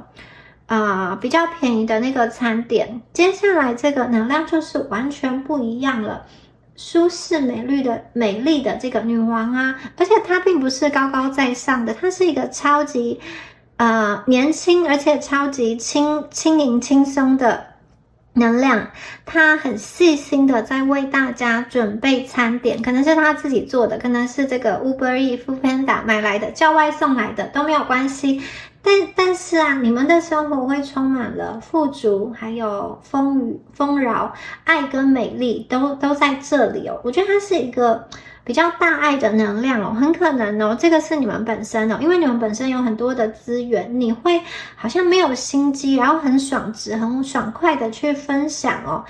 你的这些爱给周遭的人，你跟别人分享你的丰盛，然后分享你的智慧，分享你的美丽。那我看到啊，你们在起飞之后啊，接下来吃的东西还不错，用的东西也还不错，都是蛮有质感，然后有一点那种就是很注重品质品味啦。好，这个生活是丰盛不虞匮乏的，然后你能够去享受那种高级的顶流的人事物哦。女王她其实有很强大的金币的能量，可是她在外表现的是比较亲民的一面，也就是说这一组的朋友就是低调哦，都不讲，其实内在超有实力的，就是内在是可以大手笔的买下很多的东西，现金付清，但是你们外在却表现得超级亲民、超级和谐的。你们的生活啊，其实可以很大一个程度的跃升，生活水准啊，真的就是往上走，甚至是可以去过着一些比较奢华的生活。少部分的朋友，我觉得结合了女王的这个能量啊，它很可能会让你，因为刚刚说过金币1嘛，有可能你们会接触到比较精英的一个圈层哦，很可能你就会成为他们其中一员，这种金字塔顶端的这种精英的成功的商务的人士哦，你就是会成为他们其中的一环。那如果是女性朋友的话，我觉得很可能这个形象是你们哦，你们结识到一个很有财力，而且有专业能力的人，但是你们并不想要炫耀，你还是保持着很亲民的状况，很亲民的一个状态，跟你原本的社交圈、社交朋友，就是那些朋友原本生活圈的朋友互动，可是大家看到你的时候都知道你不一样了，你变得更精致了。即使你想要低调，即使你想要隐藏，也没有办法去隐藏那种幸福跟贵气的一个特质哦。好。接下来呢，我们看到的是这个宝剑1号，宝剑1号的能量，蝴蝶哦，蝴蝶在这个一支笔的旁边哦，这支笔啊，好像正在写日记啊，还是在计划什么样子的一个事情哦。好，宝剑1号是风象星座的牌哦，双子、天秤、水瓶哦，它在工作上啊，就是一个可以洞悉全局哦，这个用逻辑力来解决很多的问题哦。你们啊，上天就是过去给你们一些测试，然后那个困难你们都已经度过了，那个苦难完结了，接下来就是要崭新的一页啦。因为上天给你一些不管是感情上的考验、经济上的考验也好，他发现你们其实是蛮有能力的，可以度过了。接下来呢，蝴蝶啊来到你们生命中，这个蝴蝶的翅膀超美的，它身上有好多漂亮的花哦。蝴蝶在你们的生命中，就是停在你们身边，真的是停在你们正在计划的事情旁边，或者说你们在写的日记旁边哦。他想要来奖赏你哦，他想要让你去看到宇宙接下来要给你这个很开心的一个消息，你一直在等的消息，它会美梦成真，它会实现。这个消息啊，一定是你们过去有真的是记下来哦，用纸跟笔记下来，或者是你有在写网志、部落格，或者是说你有在你的社群媒体去写一些什么样子的东西，你们是认认真真的有在想，或者是说写什么样子的一个心情哦，你们会获得满足，这个愿望会实现，你会得到一个很想要的结果，而且它很可能是在一个你没有准备的状况下，突然的，你本来还在想说哪一天会实现，蝴蝶哦，它就飞到你的旁边了，就是有人就来按你的门铃，就告诉你，就把这个好消息、好的礼物给你了。它很可能是一个这种讯息啊，这种纸本的或是电子邮件，很偶然的就躺在你的信箱，然后你就看到，然后就哇，非常的惊呼哦。你终于得到你想要的结果了，你们会觉得非常的欣慰。这一切不再只是纸上谈兵，不再只是一个幻梦，它终于实现了。好，那你们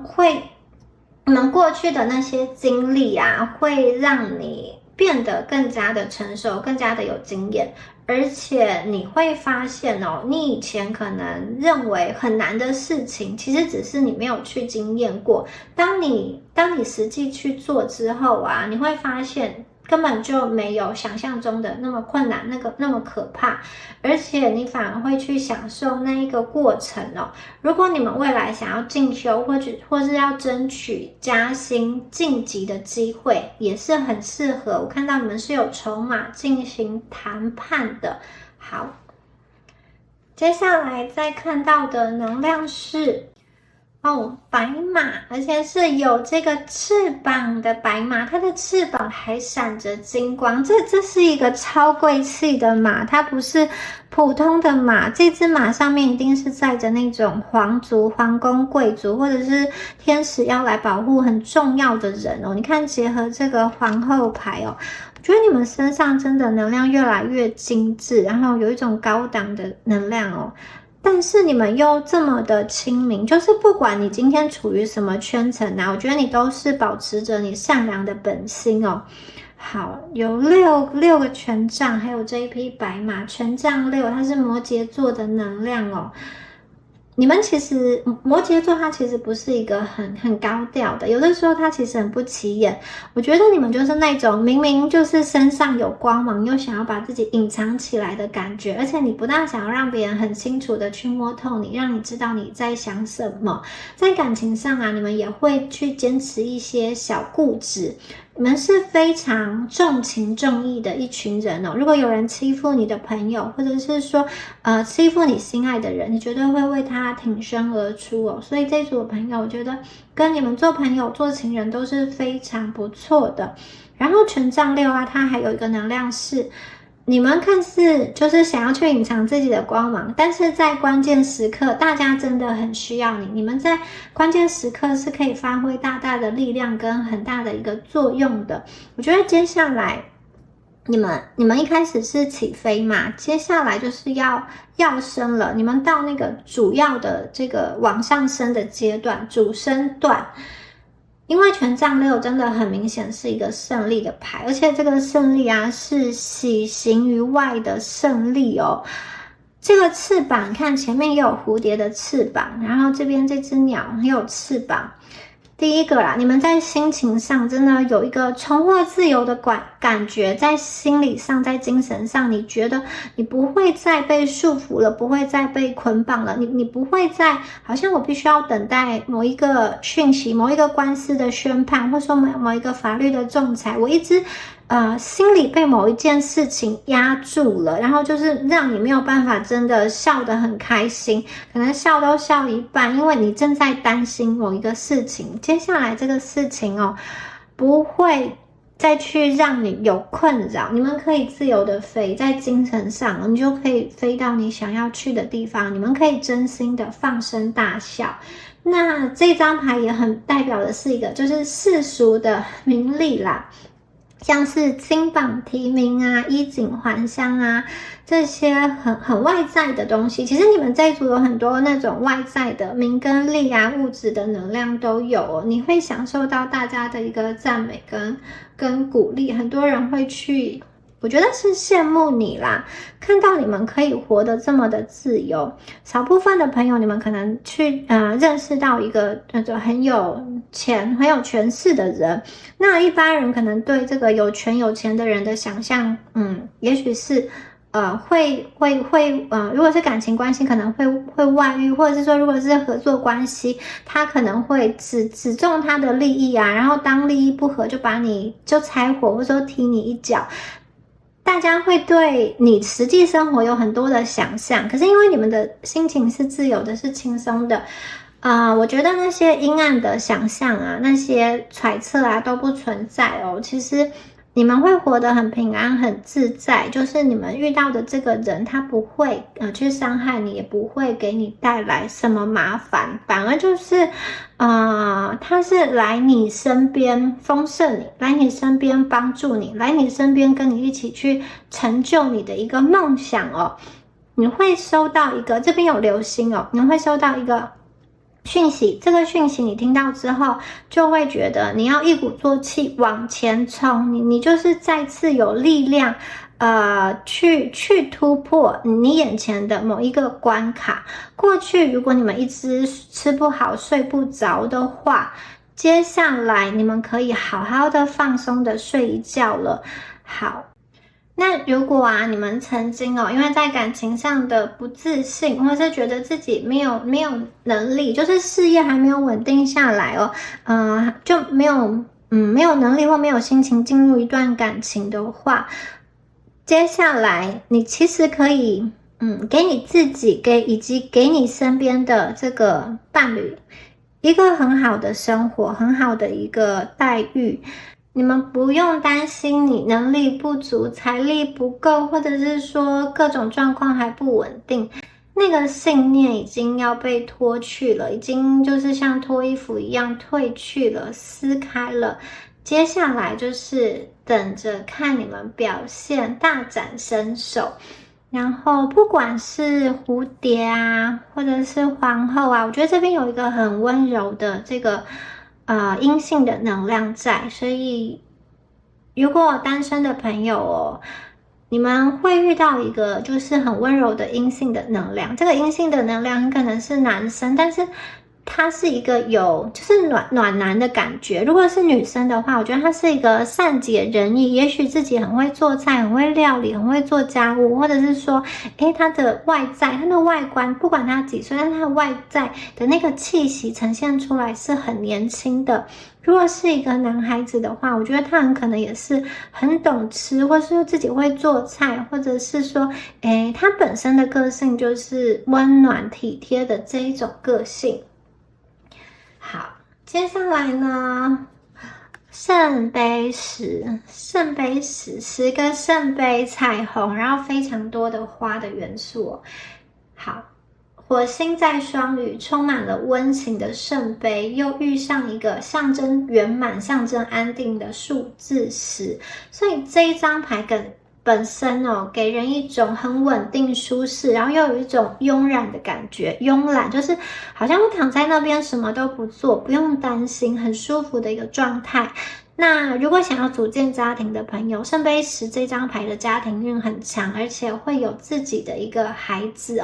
你们过去如果觉得自己就是没有发展空间，处处受制于人，过得不大顺心的话，接下来圣杯10它会让你就是有一种慵懒、舒服，然后就是你可以自己尽情的做自己，然后也不会说有很多时间的压力要你去完成很多的任务，你们可以放松下来去享受，也许是一个假期，也许是一个暂停的状况所以呢，你们可以去把如果现在还是一个比较沉重，或者说比较不知所云的一个时间的话，你就把这段时间当成是你的沉潜时期，把能量储备起来，然后到了这个阶段的时候，你们就是可以飞嘛，你们有翅膀你可以在这个时候就把你储备的能量好好的发挥，然后接下来享受人生，真的是享受人生啦。不要去想太多，就是有的没的，10年之后要怎么样，你就好好珍惜你现在以及你现在身边的人。也许可以去户外多走一走，去接收到花草植物以及这种水自然的这个流水的能量，去看风景，让你的心情更加的开阔。好，圣杯10的能量接下来这个金币国王，哇国王跟皇后都出现了，而且这个国王是金币的国王，所以就是你们生命中会出现一个很重要的人，他是一个有钱的权威人士。好，他可能是你合作上的伙伴，或者是说就是跟你很聊得来的一个朋友哦。他有很好的头脑，特别是在做生意这一方面。那他也有金融理财的一个专业。那他是国王嘛，他有一个丰富的阅历，以及本身的头脑很聪明哦。他的行动很敏捷，速度很快哦。他本身已经到达了一个非常不错的环境哦。因为他本身的天赋啊，以及抓住那个好的时机、好的时运哦，他其实获取了很大的事业跟财务上的一个成功哦，所以你其实可以去咨询这个人哦，咨询他有关这种金融投资啊，或者是说怎么运营这个生意啊。如果你们在做自媒体、电商等等的，我觉得这个人他是一个你事业上可以咨询的人。那如果这个人连接到的是感情、情感上的对象的话，大家仔细看哦，这个钻石、这个宝石啊，1颗、2颗，跟刚刚我们的3颗哦，这个人会送你很棒的、很贵重的财宝、金银珠宝啦。如果女生的话，可能是钻石；男生朋友，如果你们不喜欢钻石，很可能是你们喜欢这种什么重机吗？或者是摄影器材比较昂贵的镜头啊，它都有可能会送给你。所以会不会是一个富婆呢？但是她比较不像是年纪很大的人，因为如果是对应到的是感情中的能量的话，我觉得她外貌上是一个年轻的，我可能是这种富家女，然后她本身也蛮有能力，年纪轻轻的就可以去建立自己一番事业，建立自己的一个王国，或者是有经营自己的一个品牌，有很好的这种学经历啊，学识背景，有很好的一个工作。好，我们接下来看到的是这一张是圣杯皇后。哇哦，圣杯皇后这张牌哦，它连接到的是巨蟹座，巨蟹座主掌的是第4宫，第4宫它是一个对内的，就是它并不是公领域对外的，它是一个家庭的对内的一个宫位，代表说这个圣杯皇后连接到的一定是你们家庭的对象，你们的感情对象，你们的另外一半。好，在这样子一个美丽的浴室中泡澡，然后还有点着烛光，非常的浪漫哦。所以有一个人他含情脉脉的看着你，然后温柔似水的看着你，等待你跟他一起泡泡澡，然后互相的擦背。好，这个人呢，他是一个很温柔的能量诶，对，你们的感情对象，不管是男生女生哦，他的个性是温柔的，对你非常的有耐心，然后他愿意跟你慢慢来，好，一起慢慢的泡澡，但是泡完澡之后，也许进入到下一个层次哦，到床上之后啊，你可能会看到他的另外一面哦。好，刚刚说过鞭子嘛，不同的这一面会出现哦。在感情上会连接到一个很温柔的对象，这个对象他会好好的对你，我觉得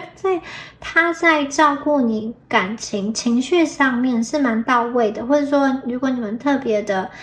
重视一些事情啊，比如说重视伦理啊，或者是说跟家人的相处啊等等的，他其实都会做得很好，他不会让你失望或是丢脸，或者是说很任性的只在意你跟他的一个连接，不去处理一些周遭的互动。我觉得这个人是一个蛮识大体的人哦，他是一个出得了厅堂入得了厨房的人，然后在闺房上也非常的不错，会很美满哦。那我们的最后一张牌哦，我们是权杖1哦。权杖1这一张牌的能量哦，很厉害。其实你们有很多1的能量哦。我们刚刚还有这个宝剑1，然后还有金币1，就代表说你们这个能量真的是翻转之后啊，会有新的开始。不管是财务上面无穷尽的丰富的财富，很大幅度的增长，或者是说这个机会啊、奖赏啊，什么样子的好消息，就是源源不绝的一支的来，不间断的来到你们生命中。好，权杖一哦，这一张牌要告诉大家的是一个提醒哦。作为总结，作为一个结尾，就是说啊，如果你们遇到好对象哦，你绝对要当机立断。如果你的生命中出现一个对你很有疗愈感，然后很温柔体贴，然后又愿意在你身边支持你、陪伴你的人，你就是赶快把它定下来，或是赶快去把旧的关系处理掉，跟这个人在一起哦。因为权杖一的讯息是好，它上面这张牌是圣杯十嘛，十全十美的好事。如果你们拖了太久哦，或者是说你自己想太久，犹豫不决，或者是来来回回修改很多次，其实到最后这个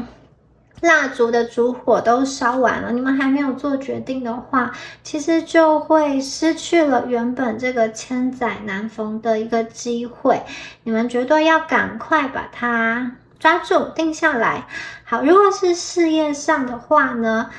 这边的讯息也是哦，时效性是很重要的。如果你们是那种慢工出细活，一定要把东西弄得比较完整、比较仔细才交出去的话，这里告诉大家的是，这个局面有点像是要先抢先赢，你先做出一个70分的版本、80分的版本，然后你再随着这个时事、随着这个局势、随着这个上头的意见，你再慢慢的去修改，你先做出一个范本来。这个时机是很重要的，你们必须要先去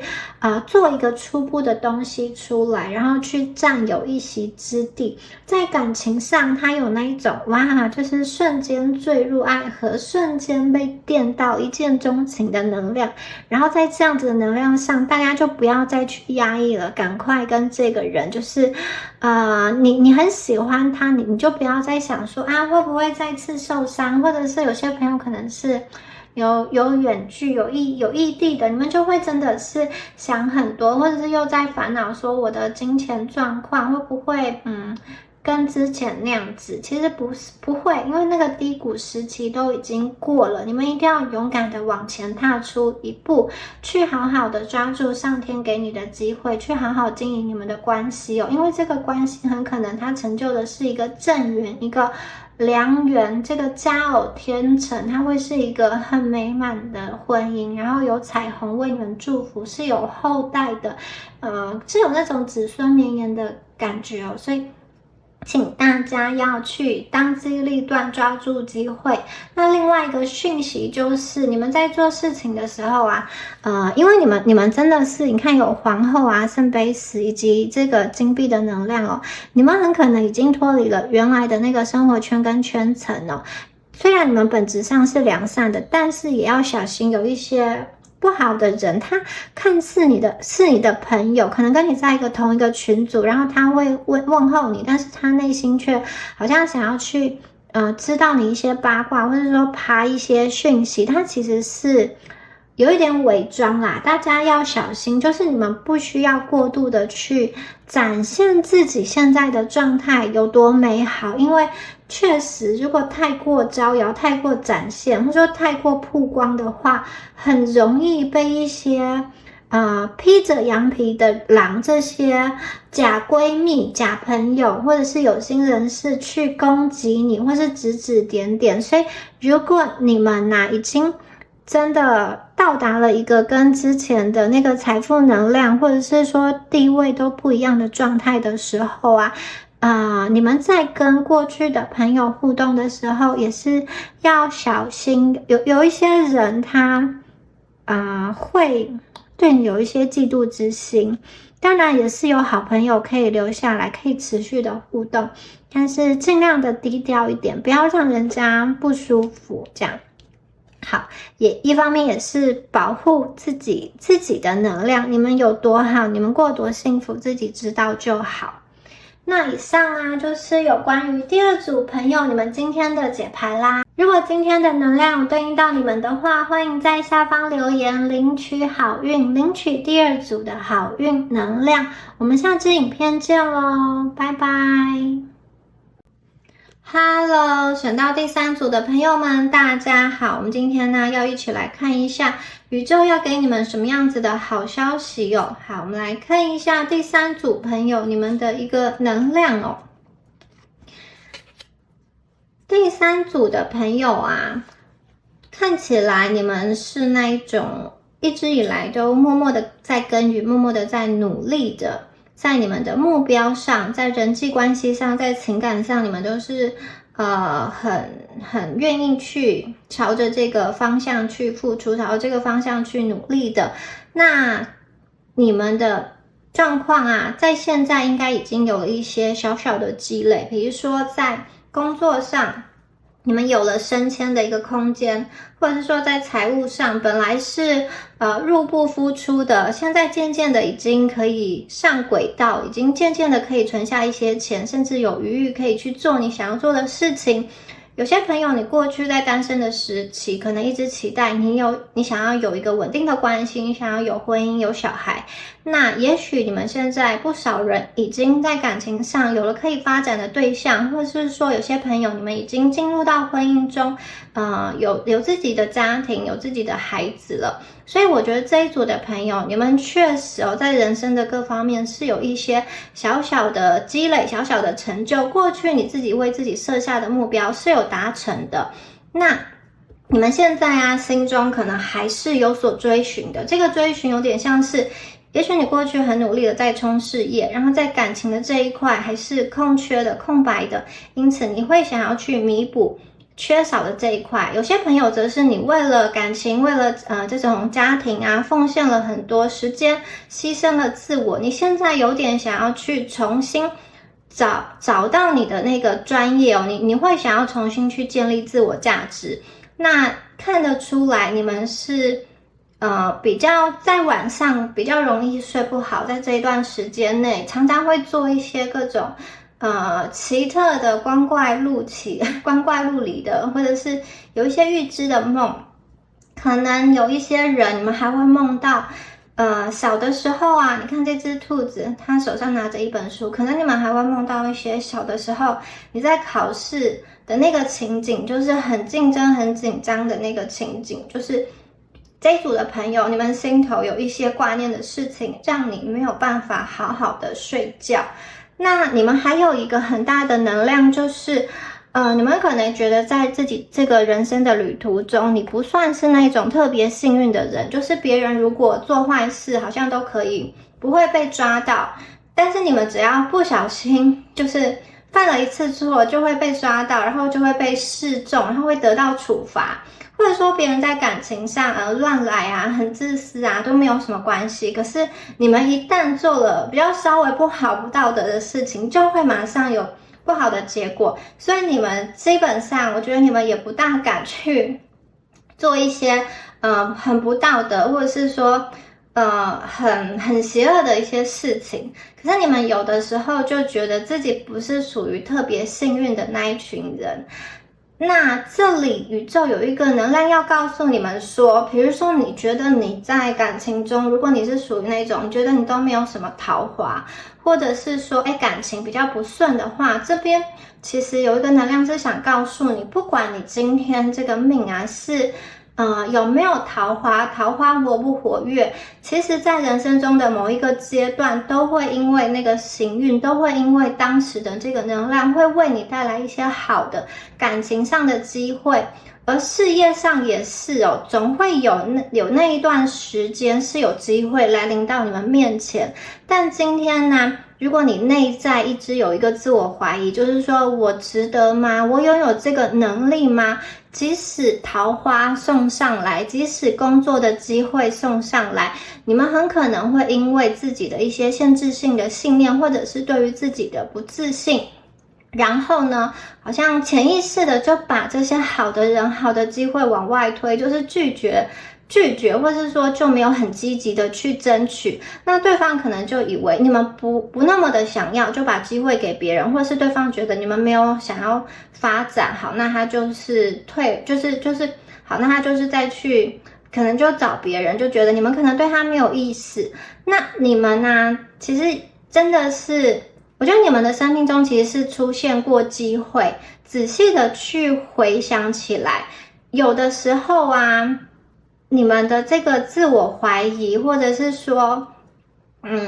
不自信，反而会让你陷入一个负能量的循环，就是你自己把机会跟人往外推，最后又说，自己好像都没有人爱，自己好像都没有那个机会在职业上，或是说在工作上，有的时候机会来的时候，你又会害怕说，我到底能不能够胜任，或是说我接住了之后会不会很有压力？所以到最后啊，如果你们到最后在工作上、在感情上没有一个理想的状态的时候，可能又会陷入一个比较自怨自艾，或者说不开心的这个能量。其实宇宙并不是没有给你们机会，只是说机会来临的时候，你们真的要去接住它。你们的人生啊，真的是一路以来有很多的困难啦，你们都自己一一的去突破了。我觉得从能量上看起来，你们不只经历过一次的转折跟转变，有些朋友因为你在爱情中的一些挫折，或者说在人生中遇到一些生命的困境，你会转而寻求这种灵性的道路，你会在灵性上试图去疗愈自己。所以有些朋友，你们正在走一个疗愈的旅程，这个旅程会让你更加的相信宇宙的力量，会让你去原谅过往发生在你身上中的一切，更能够去包容你自己跟周围的人。所以有些朋友，我看到你们慢慢的在生命中、在生活中懂得去感恩，懂得去珍惜你现在所有的一切。就像这个小兔子，即使它的行囊只有一个背包，但是它还是可以很满足的去看这个沿路的风景。有些朋友，你们会开始专注在内在的这种平静，然后从那种外在的物质的条件的追求，转而去寻找一个真正令你身心灵可以舒畅的工作，或者是说能够让你得到满足的一段关系。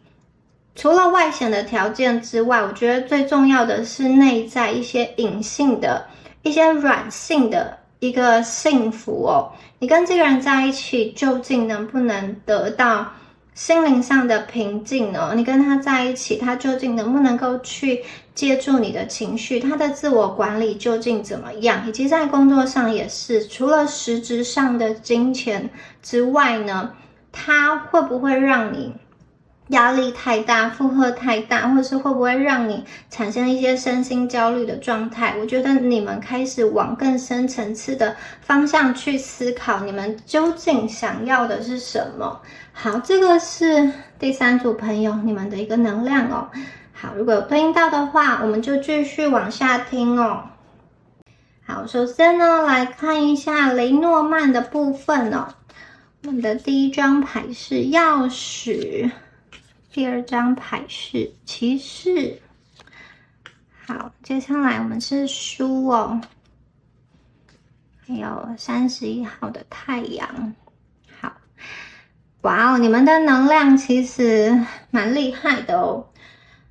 骑士呢跟钥匙，它要带来的是一个重要的消息，而且它很肯定一定会到来。这个消息跟胜利有关的消息，然后我们还结合了太阳。除了胜利之外，我觉得它是会让你笑得很开心，而且这个好消息的能量，除了影响你之外呢，也会影响到周遭的人。好，这边还出现了一本书，所以代表说你们接下来会接到一个好消息，这个好消息可能是跟你读书跟研究有关的。如果你们的工作是属于那一种做研究研发，或是需要去找出一个结论什么样子的答案的话，这个书呢出现在这边，告诉我们说你们会有新的发现。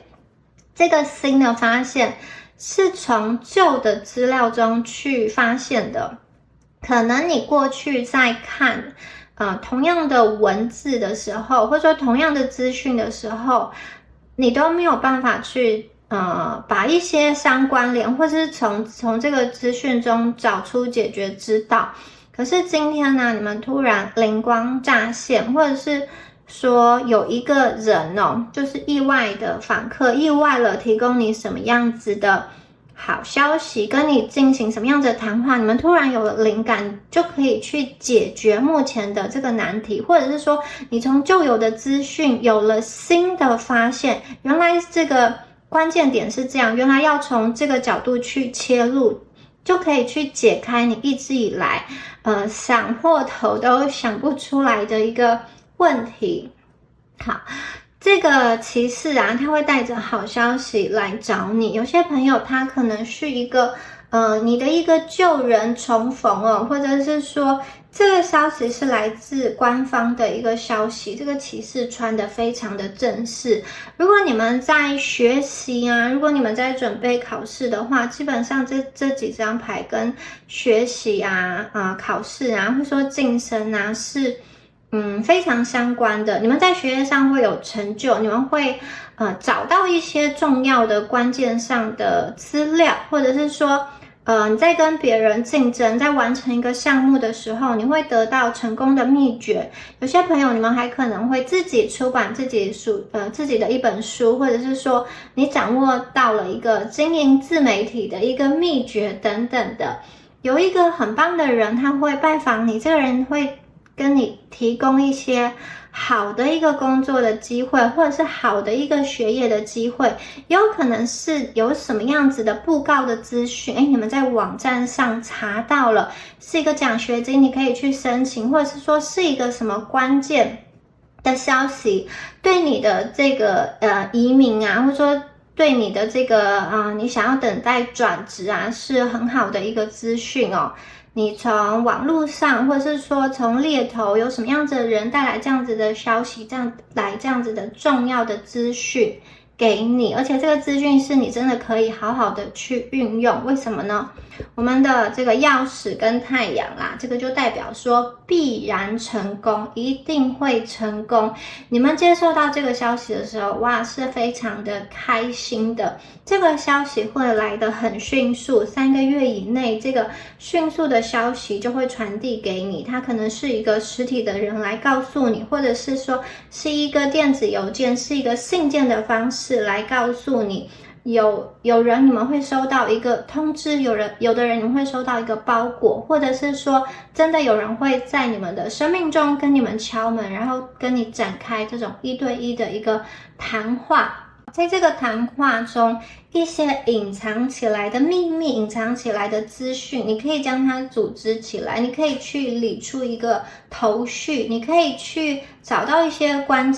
联性，你可以去发现那其中的一个智慧。如果它是一个跟感情相关的事件的话，你有可能透过这个人给你的一个点醒你会发现原来过去这个感情对象跟你说的一些话语背后真实的含义是什么？你过去可能误解了他，或者是说你再去回想之前你们的相处的情境，你突然好像明白说其实你下一步可以怎么样的去走，然后怎么样跟对方互动会是比较好的。好，有些朋友你们可能有这种喜欢记录自己的生活，那或者是说你会有这种写日记，或者是说拍照来记录你的生活。如果你们想要把你们的一些创作、一些成果，或者说一些心情去发表的话呢，是有机会被大家看见，而且会有机会引起很多的一个共鸣的。大家会受到你的这个创作，或者说你散发出来的资讯，得到很多很多的一个能量那在金钱上这边也有一种你仔细的去追踪你的一个花费，你的一个开支，你们会发现原来有一些钱它是不必要的，你可以省下来的。透过记账透过花费的追踪你们会更了解自己的这个支出的动向，同时你也会将钱有了更好的一个运用，就是在这个金钱上，你可能自己过去一直都觉得啊好缺钱哦，也许你盘点过后会发现哦，原来我这边还有一笔钱，然后忘记了就放在那里很久，或者是说你知道原来某一些地方的花费太多了，你其实可以把它砍掉，拿去做更有意义的一个事情。好，那另外啊，在工作上一定会有好消息哦，升迁的好消息，或者是说你们有的朋友会去到那一种太阳嘛，有点像是大家都很知道的这种知名的这个公司，就是大家听到都觉得哇好厉害哦，你们有机会进入到这种大企业，然后在这个大企业中去发挥你的所长，去发挥你的一个专才，让你每一天上班的时候基本上不是死气沉沉，而是带着一个开心的心情去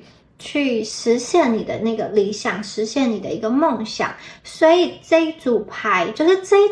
的真的是非常好的一个力量，会有一个访客会得到一个消息，这个消息让你们去解开一些谜团，而且这个谜团是本来其实那个解答的资讯就在你们的生命中就已经出现了，现在就已经有了，只是你过去一直都是视而不见。然后接下来你们会顿悟，你接下来会从那些隐藏的资讯中去发现最重要的、最关键的讯息。好，接下来呢，我们再来看一下塔罗牌的部分哦。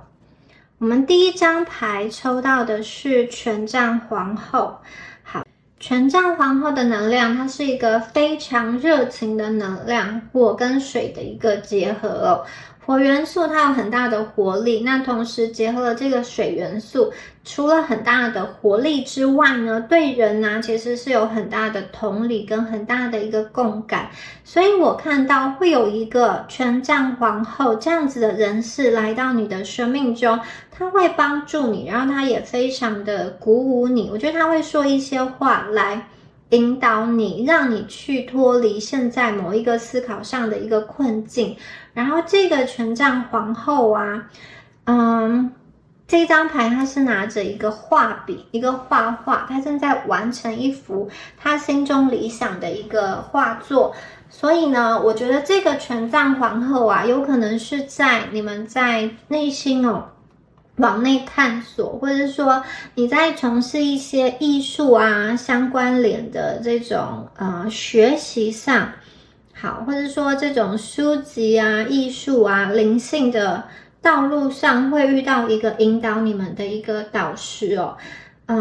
他的心中有很多很多的温暖可以去跟你们分享，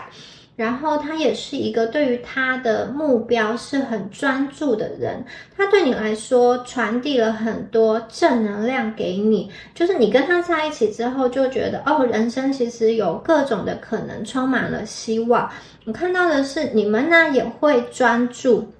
一开始是外在的这个权杖皇后的力量去推动你，到一个好的人际关系，好的朋友圈，好的生活环境。那接下来这个好的生活环境其实会影响你。你看这个女生她的画中有另外一个女孩子，代表说你们其实接下来也会变成一个权杖皇后，你们会去散发出你最漂亮的光芒，你可以去用你内在的疗愈的能量去疗愈你最想疗愈的人。你们呢会从一个比较被动的状态变成是一个比较主动有意识的状态，你去选择适合你的人，你去选择适合你的一个圈子，你会静下心来去想哪一些人跟你的缘分才是可以好好的相处，而哪一些人真的是孽缘，强求不来，就是把它断掉了。你们会去选择在生命当中跟你一样有共同的目标，比较积极的人，然后那个人他也是愿意去聆听你的，在工作上愿意去给你发挥的空间，愿意让你去执行你的想法的一个工作的场域，或者说在感情中啊，你愿意去让自己找到一个倾听你生活的人，倾听你心里内心话的一个人，而不是你必须要唯唯诺诺的，你必须要在这段感情中很受伤的。你们会开始有意识的主动的去选择，你们处于一个领先的地位，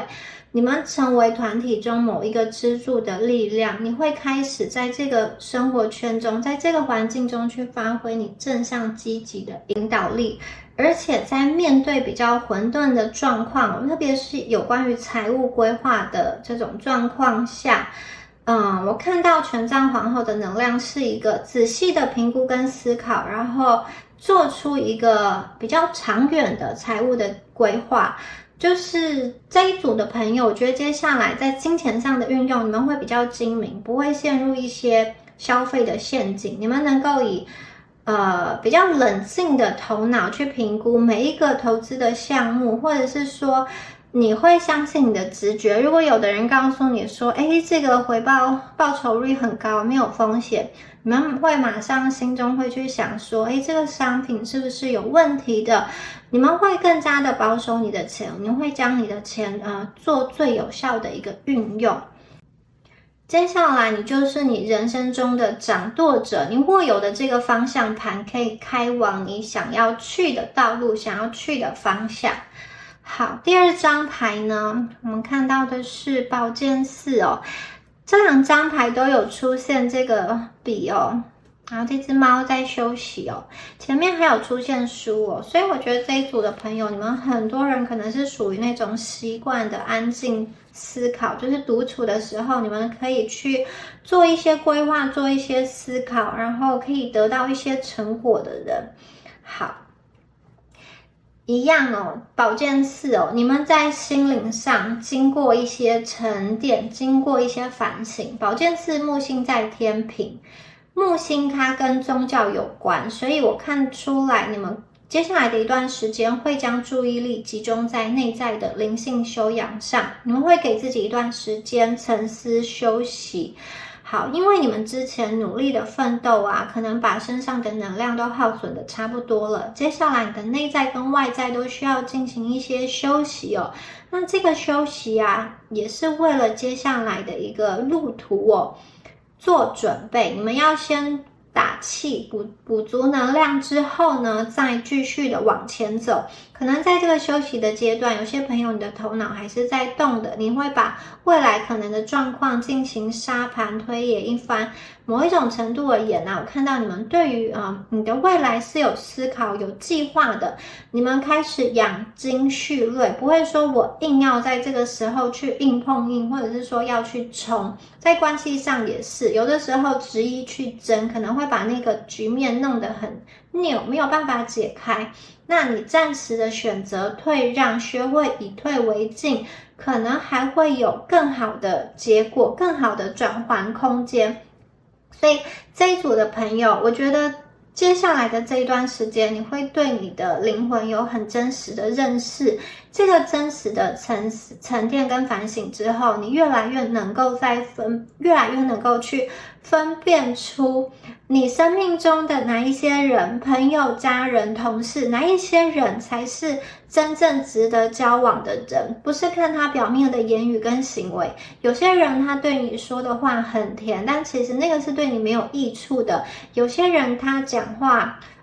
可能有的时候比较坏，但是忠言逆耳，他不会在关键的时候伤害你。而有一些感情也是哦，他乍看之下是很好的，但是实质上跟这个人相处起来就会有很多坑坑碰碰。他可能是一个很擅长伪装、很擅长包装的人，你实际跟他相处之后会戳破他的一个假面具。所以我看得出来，你们接下来会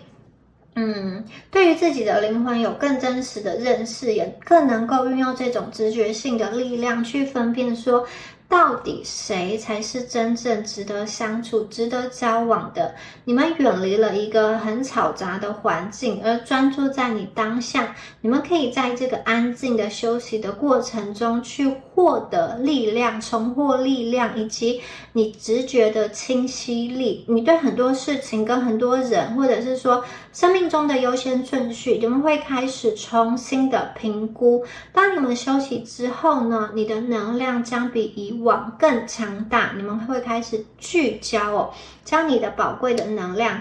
聚焦起来，准备迎接新的路途、新的挑战。你过去经历了一次又一次的死后重生，一次又一次的困难，而这一次啊，真的是要好好的休息一下，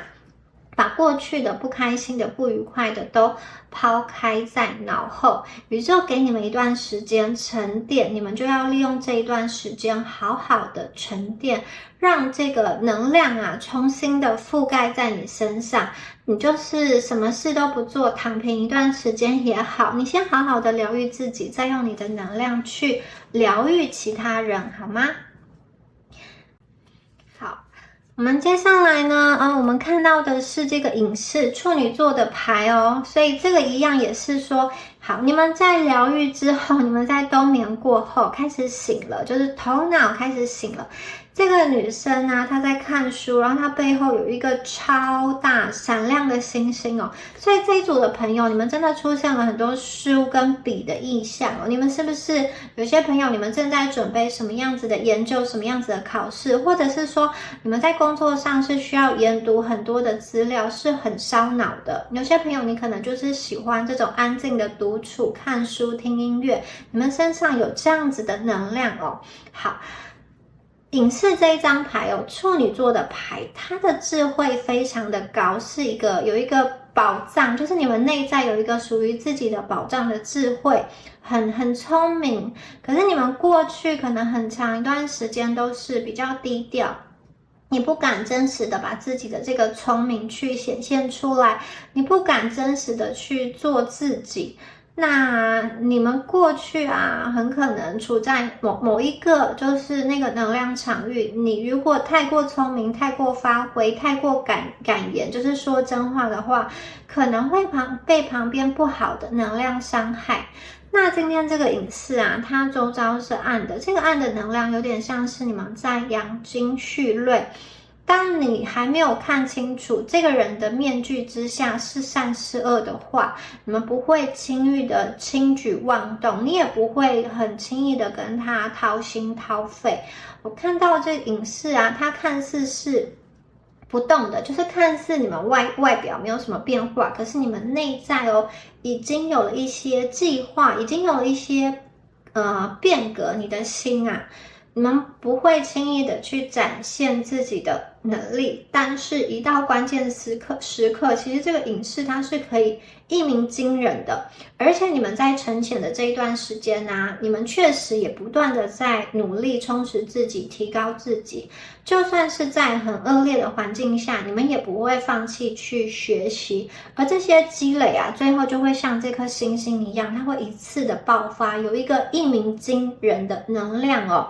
有一些人，他们是属于生活中有一些投机取巧跟小聪明，他们也许也可以获得，或者是说暂时的一个成功，然后透过一些不好的手段，但是确实也拿到了一些成果。但是你们比较像是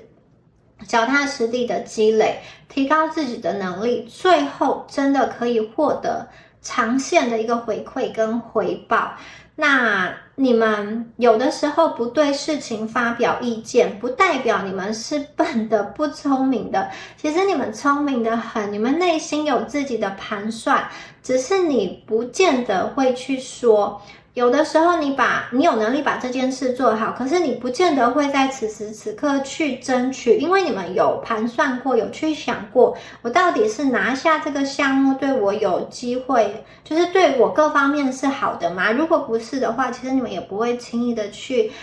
争去抢，但是你们确实有很多隐藏的实力，你们确实有很多潜力。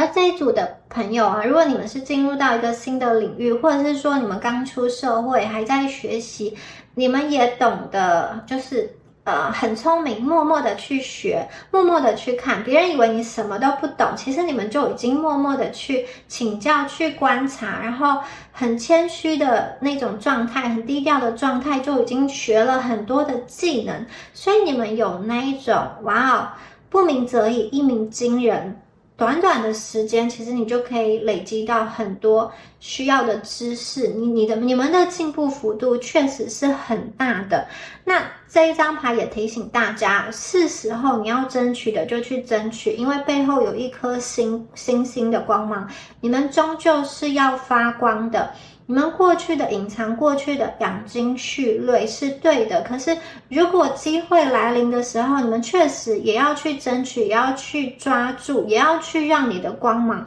把这个窗帘拉开，让大家看见原来你这边有一个这么棒的一个能量哦。好，你们要相信自己，你们最重点就是你要理解自己，相信自己，然后呢，去发挥你过去以来积累的这个能量，它是可以帮助到组织，它是可以帮助到这个系统，它是可以帮助到这个世界的。你们在这个隐士的过程中，其实已经完成了某一个阶段的蜕变，接下来你们的能量哦会越来越好，你们已经在走在一个这个星星啊在发光，你们在走在一个很光明很正确的一个道路上。好，接下来呢，圣杯一哦，这一张牌跟感情的能量有关哦。这张牌实在超美的，有一个这个好像下午茶的杯子，非常的精致哦。那在这个杯子中还有漂亮的各种的颜色的花朵，都可以闻到这个茶跟花香哦。好，这么精致的喝下午茶，代表说这一组的朋友啊，你们在这个沉潜的过程中啊，这个能量的蜕变会非常非常的美丽，而且你会感受到你的内心、你的情绪得到了很大的温暖、很大的爱、很大的一个滋养哦。你们人生过去最难走的那个困难啊，最黑暗的时刻，最难熬的时刻，其实已经经历过了，那个瓶颈期已经走完了。接下来呢，你们真的是可以有一段时间去享受很精致的、很悠闲的、很期待的一个生活。好，这个杯子看得出来就是一个很有质感的杯子，在生活上啊，你们会过着比较有品质、有质感的一个生活。那圣杯啊，圣杯一啊，水象星座的牌，巨蟹、天蝎、双鱼哦。好，在感情上，你付出你的爱，你会得到回报，而且你们可以去聆听你自己的直觉，你的直觉是对的，你可以倾听你内在的声音来做决定。有些朋友你们可能会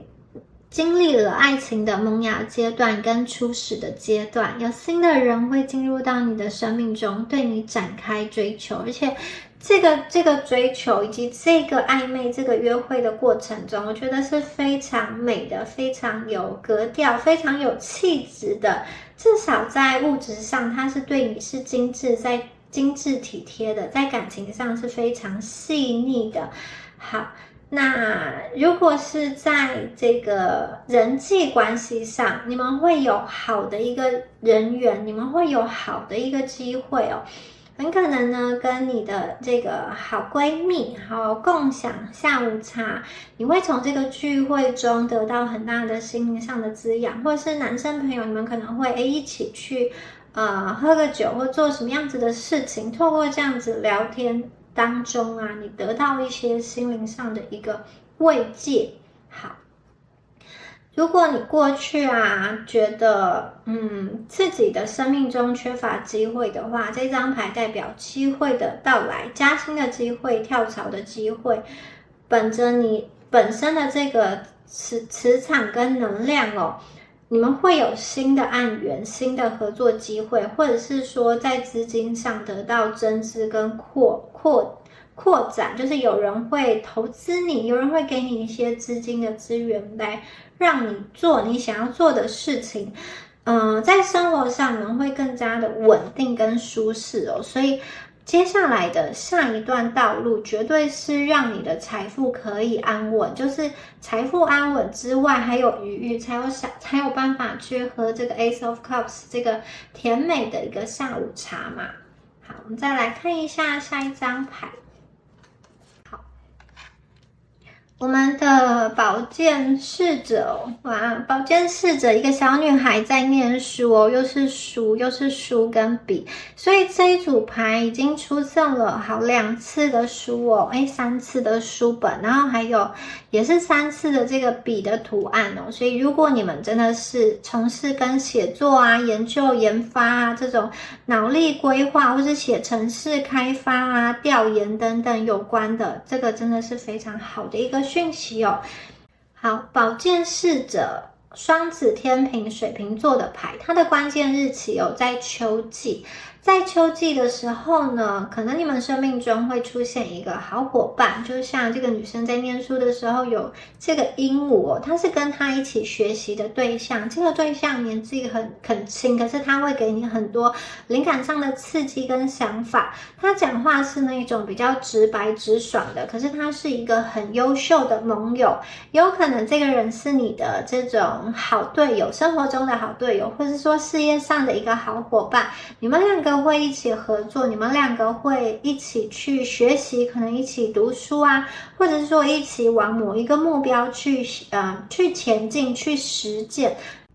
你们心甘情愿的去做，你们愿意花很多的时间去铺陈、去投入，那是因为你们知道这一条路是你们真心想要走的一个路哦。那我觉得你身边出现的这个朋友、这个伴侣啊，他真的是一个很忠诚的一个伴侣，就是他会鼓励你，他不会泼你冷水，他会鼓励你去追求你心中的那个梦。如果过去啊，你说出你想要去成就的事情啊，你的这个职涯梦想啊，或者是说你心中最想要去追寻的东西，有一些人会泼你的冷水，或是有一些人给你很多的建议，觉得你这个不可行啊，或者是说你这样子沉没成本太大了，你现在要转行，年纪多大了，或者说你现在几岁了，感情就是赶快找一个对象定下来，不要要求这么高等等的。那接下来这个宝剑侍者这个能量哦，你的这个好伙伴他其实会很明确的告诉你，他相信你，然后他支持你，你们也可以慢慢的去看清楚一些真相，过去那些人给你的这个闲言闲语，或者说给你的一些压力，或者是说一些很漂亮的话，他究竟是真的关心你，真的爱你呢，还是说他不想要你过得比他们好，或者是说他不想要让你离开他们的身边，不想要看到你好像得的太快乐到他都没有办法去掌握你，或者是说你转换后的能量变成是一个他不熟悉的能量，他会害怕，所以有些人他会想要以善意为名来压制你。可是接下来我看见真的是你们会找到一个你很投入的事业跟梦想，你过去已经想很久了，接下来你们就是真的专心的去冲了哦。好，旁边会有人帮助你。那另外有一些朋友就是呢，这个宝剑侍者的讯息是，如果你们目前有一些法律上的或者说工作上的合约需要签订哦，你们必须要用宝剑侍者的能量哦，你要去保持敏锐，张大眼睛看清楚那些条文，然后也会有一个好的人，有经验的人协助你一起去看这些合约条文的一个细节哦。那你们会很用心投入在你一直以来非常想要去执行的那个想法哦，你会对这个想法，对这个梦想抱持着很热情、很热忱的心态，而且愿意去跟人家分享，有点像是你在做这件事情的时候，时间都静止了，时间都停住了，因为你就是很沉浸、很专心在这件事情、这个道路上。这跟你过去可能在工作上那种咬牙苦撑的能量是完全相反的，因为那个过去可能不是你这么爱的一个事业，或者说工作模式，可是接下来真的是一个你非常喜欢的，你不会有束缚，你不会有被困住的感觉，你不会有一个你必须要在这个权威体系下服从某一个规则去生存，你们就确实的是突破重围，去走自己想走的路。那有一些朋友，你可能是自己创业，或者说你自己去学一些有关于艺术、绘画、写作，或者是说自媒体工程，或者说你想要转职，也许是想要去做软体等等的，就是你重新去学习一个新的这个技能，或者是说在本职之外，你继续去进修一个新的技能，你从这个新的道路中，你看见了各种的可能，你充满了热情，你愿意去投资自己，你愿意去建设你自己。好，接下来圣杯4，这个女生啊，她手上好像拿着一些像是水啊、果汁的东西，要将地上这个4个杯子把它注满。她从她的房间走出来，然后走到这个大街上，好，想要去灌满这4个杯子。圣杯4呢，月亮在天蝎你们在追寻一个内心深层的一个满足感有可能你们会更换你人生的领域方向，到一个跟之前完全不一样的地方，你开启了一个人生的新篇章，而且这个篇章不一定是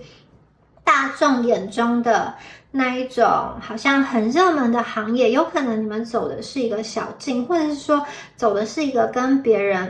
前面的道路完全不一样的一个方向。很明显的是，你们会试图去满足心中的那个渴望，你会去创造一些属于你自己的成功的机会。过去啊，你们可能某一种程度把自己处于一个比较封闭的状态，然后你也放弃了来自于外在的球员，或者是说有机会来到，却因为你内在的不自信把它推开。那圣杯4这张牌啊，4象征着稳定跟秩序，在关系上，在事业上，它会因为你的投入慢慢的稳定。那稳定之后啊，有一些朋友你们会觉得还不够，还要更多，然后我想要更加的去往上去追求。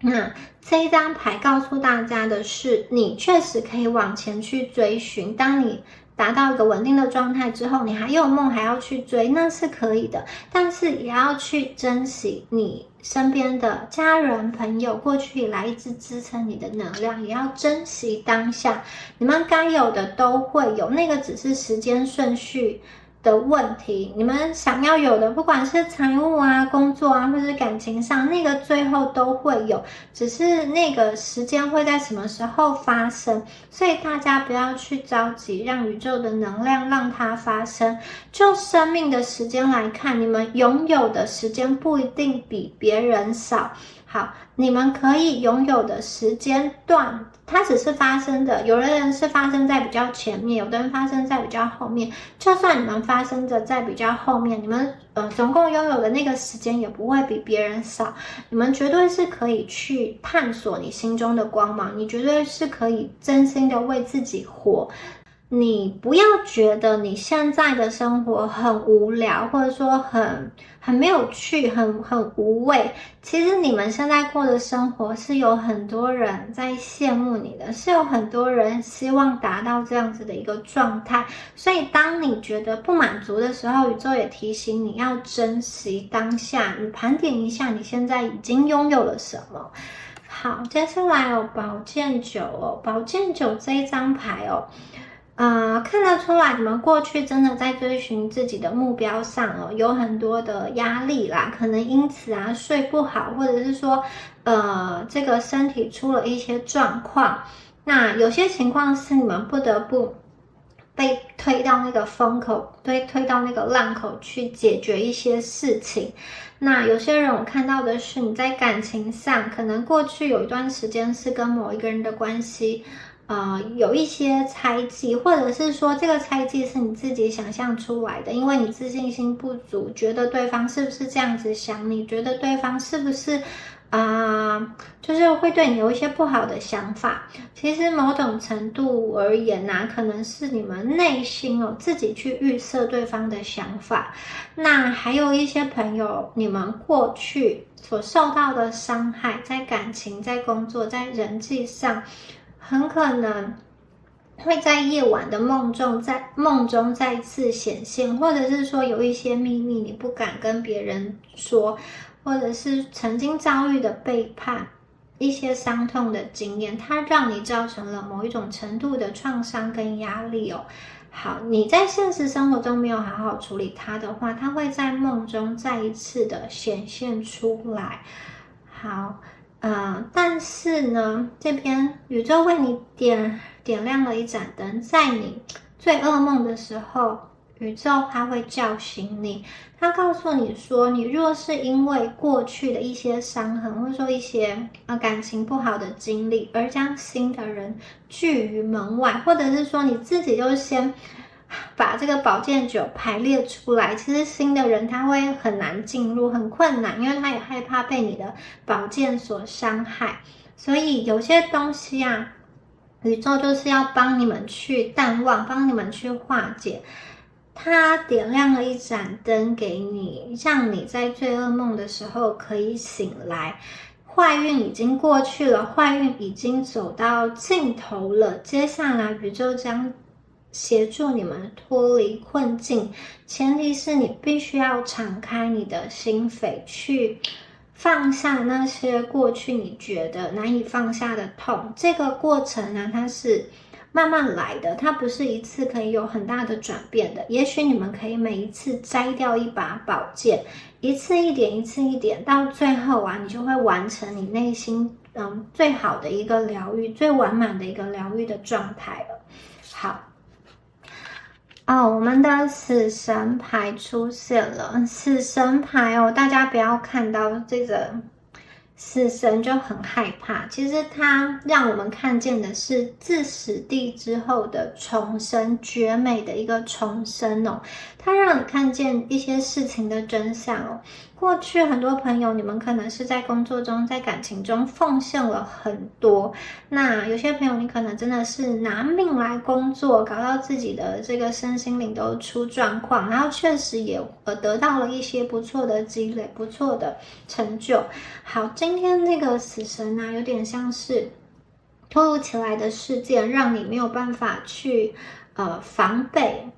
或者是说你做了很多的准备，可是好像在工作上，在关系上有一些转变，让你措手不及。今天这一张牌告诉大家，你要理解这个事物一再都在变，你要保持开放性的状态去面对。它虽然暂时看上去好像是一个不好的终结，是一个断点，或者说是一个完结，是一个没有希望的事情，可是呢，死神牌之后就是新生，就是重生，终结之后再重生。在关系上，有可能你跟某个人的关系断裂了，可是之后会以新的能量、新的姿态连结。死神牌在这个占星上代表的是天蝎，天蝎有一个很重要的课题，就是你要去臣服，臣服会产生力量，而且它会让你生命中有很多的启发跟改变。你们的生命篇章其实是段落分明的，每一个转弯，每一个转折都会有不一样的能量出现。人与人的关系从开始到终结，这个终结也代表了新的开始，新的开启。就像冬天过后，我们会迎来春天，它是一个循环。这个死并不是真正的死，它还会有一个新的希望跟新的重生。所以有一些朋友，如果你现在真的觉得你扛在身上的责任你扛不住了，有一些失衡，有一些压力，让你没有办法好好的去喘息的话，也许你可以暂时放下。你不要害怕说你暂时放下这一段关系，暂时放下这个工作的这种职场环境，就代表说你再也没有机会开启了。其实有的时候你放松，你放开，你让现在的自己可以好好的活下去，给自己一条生路，给自己一个机会往后走，看似纠结的能量，最后将会化为一个重生、新生的蝴蝶，新生的希望出现在你的生命中。那你们如果过去对于某些人、某些事情有一些怨恨，有一些不好的念头也请你们放下，就是不要怨叹宇宙给你的不公，或者说过去这一切因为谁谁谁给我的强迫，给我的安排，以至于我现在面临了什么样的状况，或者是说我曾经因为遭遇到选择到一个不好的感情，耽误了我好多年，我好像未来会不会没有机会了？其实不是的，你们会有新的机会哦。这个新的机会，这个新的转变，你们可以变成一个主动选择的人，你可以去更有，就是你可以去脱下那个旧的能量，旧的外皮，你为自己的生活创造出更多的选项，更多的可能性。所以这个绝地逢生，死后重生的力量是非常强大的，非常强烈的。好，我们刚刚说到强大跟强烈，下一张牌出现的就是魔术师哦。魔术师对应到的这个行星是水星哦，它代表的是一个推理的能力，它也是一颗中性的行星，就是它会随着个人的意志去影响。你今天往正向的去想，你今天想好的，就会吸引到好的。你心中如果充斥着一些不好的念头，这个不好的念头也会显化到你的生命中。所以这张牌呢，大家就是要想着满满的好运，运用吸引力法则的能量去创造，去充满自信心的往前走。魔术师的魔法来自于哪里呢？来自于他的自尊跟自信。你不要去怀疑自己，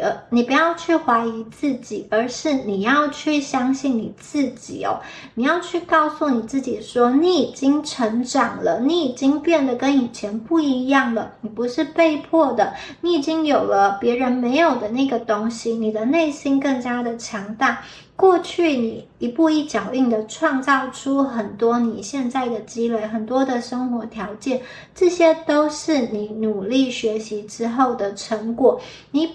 你从无到有，你把一切看似不可能的东西都幻化为可能，所以最后的这个成功是属于你的。你们就是魔术师，魔术师的魔法来自于他对自己的信任，以及他对宇宙的信任。他因为信任，所以他愿意去敞开自己的身心灵，去接收到上天给他的灵感跟机会。他也愿意去分享他的这个灵感跟机会，为这个宇宙创造出一片很美好的天地。我看到的是未来的你们更加的专注在当下，然后同时也保持身心灵的一个警觉跟直觉，去看到生命中有什么样子好的机会，以及需要去避开的一些小人哦。你们会去真心的倾听宇宙给你的一个提醒，而且你们也会很意志坚定的去往你们想要去前行的方向去走。你们的魔术师能量会让你对于你想要做的事情有期盼、有希望，可是不会去过度的掌控，就是你不会去要求限制它一定要在什么时间、什么地点，就是一定要如期的去实现，如期的去发生。当你把这个安排的机会交给宇宙之后其实宇宙会给你比你想象中更美好的东西。从魔术师这张牌的能量出来我觉得你们接下来真的就是可以好好的放松，好好的睡一觉了。你不用再去忍耐，你不用再去觉得你的生命是很难熬的，你可以很踏实、很安心的睡觉。你不会再去担心什么样子的关系，或者是说官司，或者是说工作的状况，你真的可以好好的去睡一觉了。好，接下来我们最后一张牌是这个小猫咪家族，然后是金币石哇，金币石的能量在人生的下一个阶段你们将会拥有财务的稳定跟成功，因为金币石象征的富裕跟稳定的财富，而且这个稳定的财富它并不只是一段时间内的稳定，它是长时间下来的一个稳定。当你们找到一个稳定的生活模式，稳定的经营模式之后，这个稳定的模式也会代代相传。当你们找到了属于自己的天职跟天命之后呢，你们也会像魔术师一样，他有很强的显化能力，去显化你们所想要做的事情，把宇宙交付给你们的任务去完成。因此啊，这个金币其实就是水到渠成，你们做下的这个决定，然后奉献的这些努力，长期而言呢，会产生很积极正向的结果，因此它会为你带来生活中的丰盛跟美好。他看这张牌象征的就是一个物质上的自我的达成哦，自我的成就。那也有可能啊，这一组的牌，你们会得到来自长辈的一个支持资助，或者是说你们可能会有继承来自于长辈家族中的某一笔投资、某一笔土地等等的，就是有一些金钱的能量会来到你生命中，它是过去你的家庭、你的家族所积累的，它现在传到你身上，你可以运用这些金钱去创造更多的机会。而且这张牌不单单只是有金钱上的能量，它还有家庭关系这种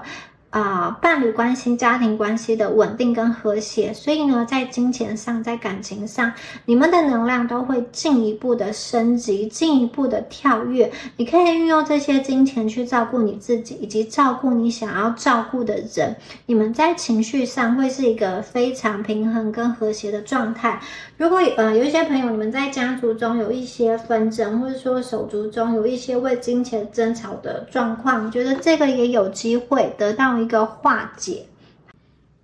好，以上就是有关于第3组朋友你们今天的解牌啦。那如果今天的能量有对应到你们的话，欢迎在下方留言领取好运，领取第3组的好运能量。那我们下次影片见咯，拜拜。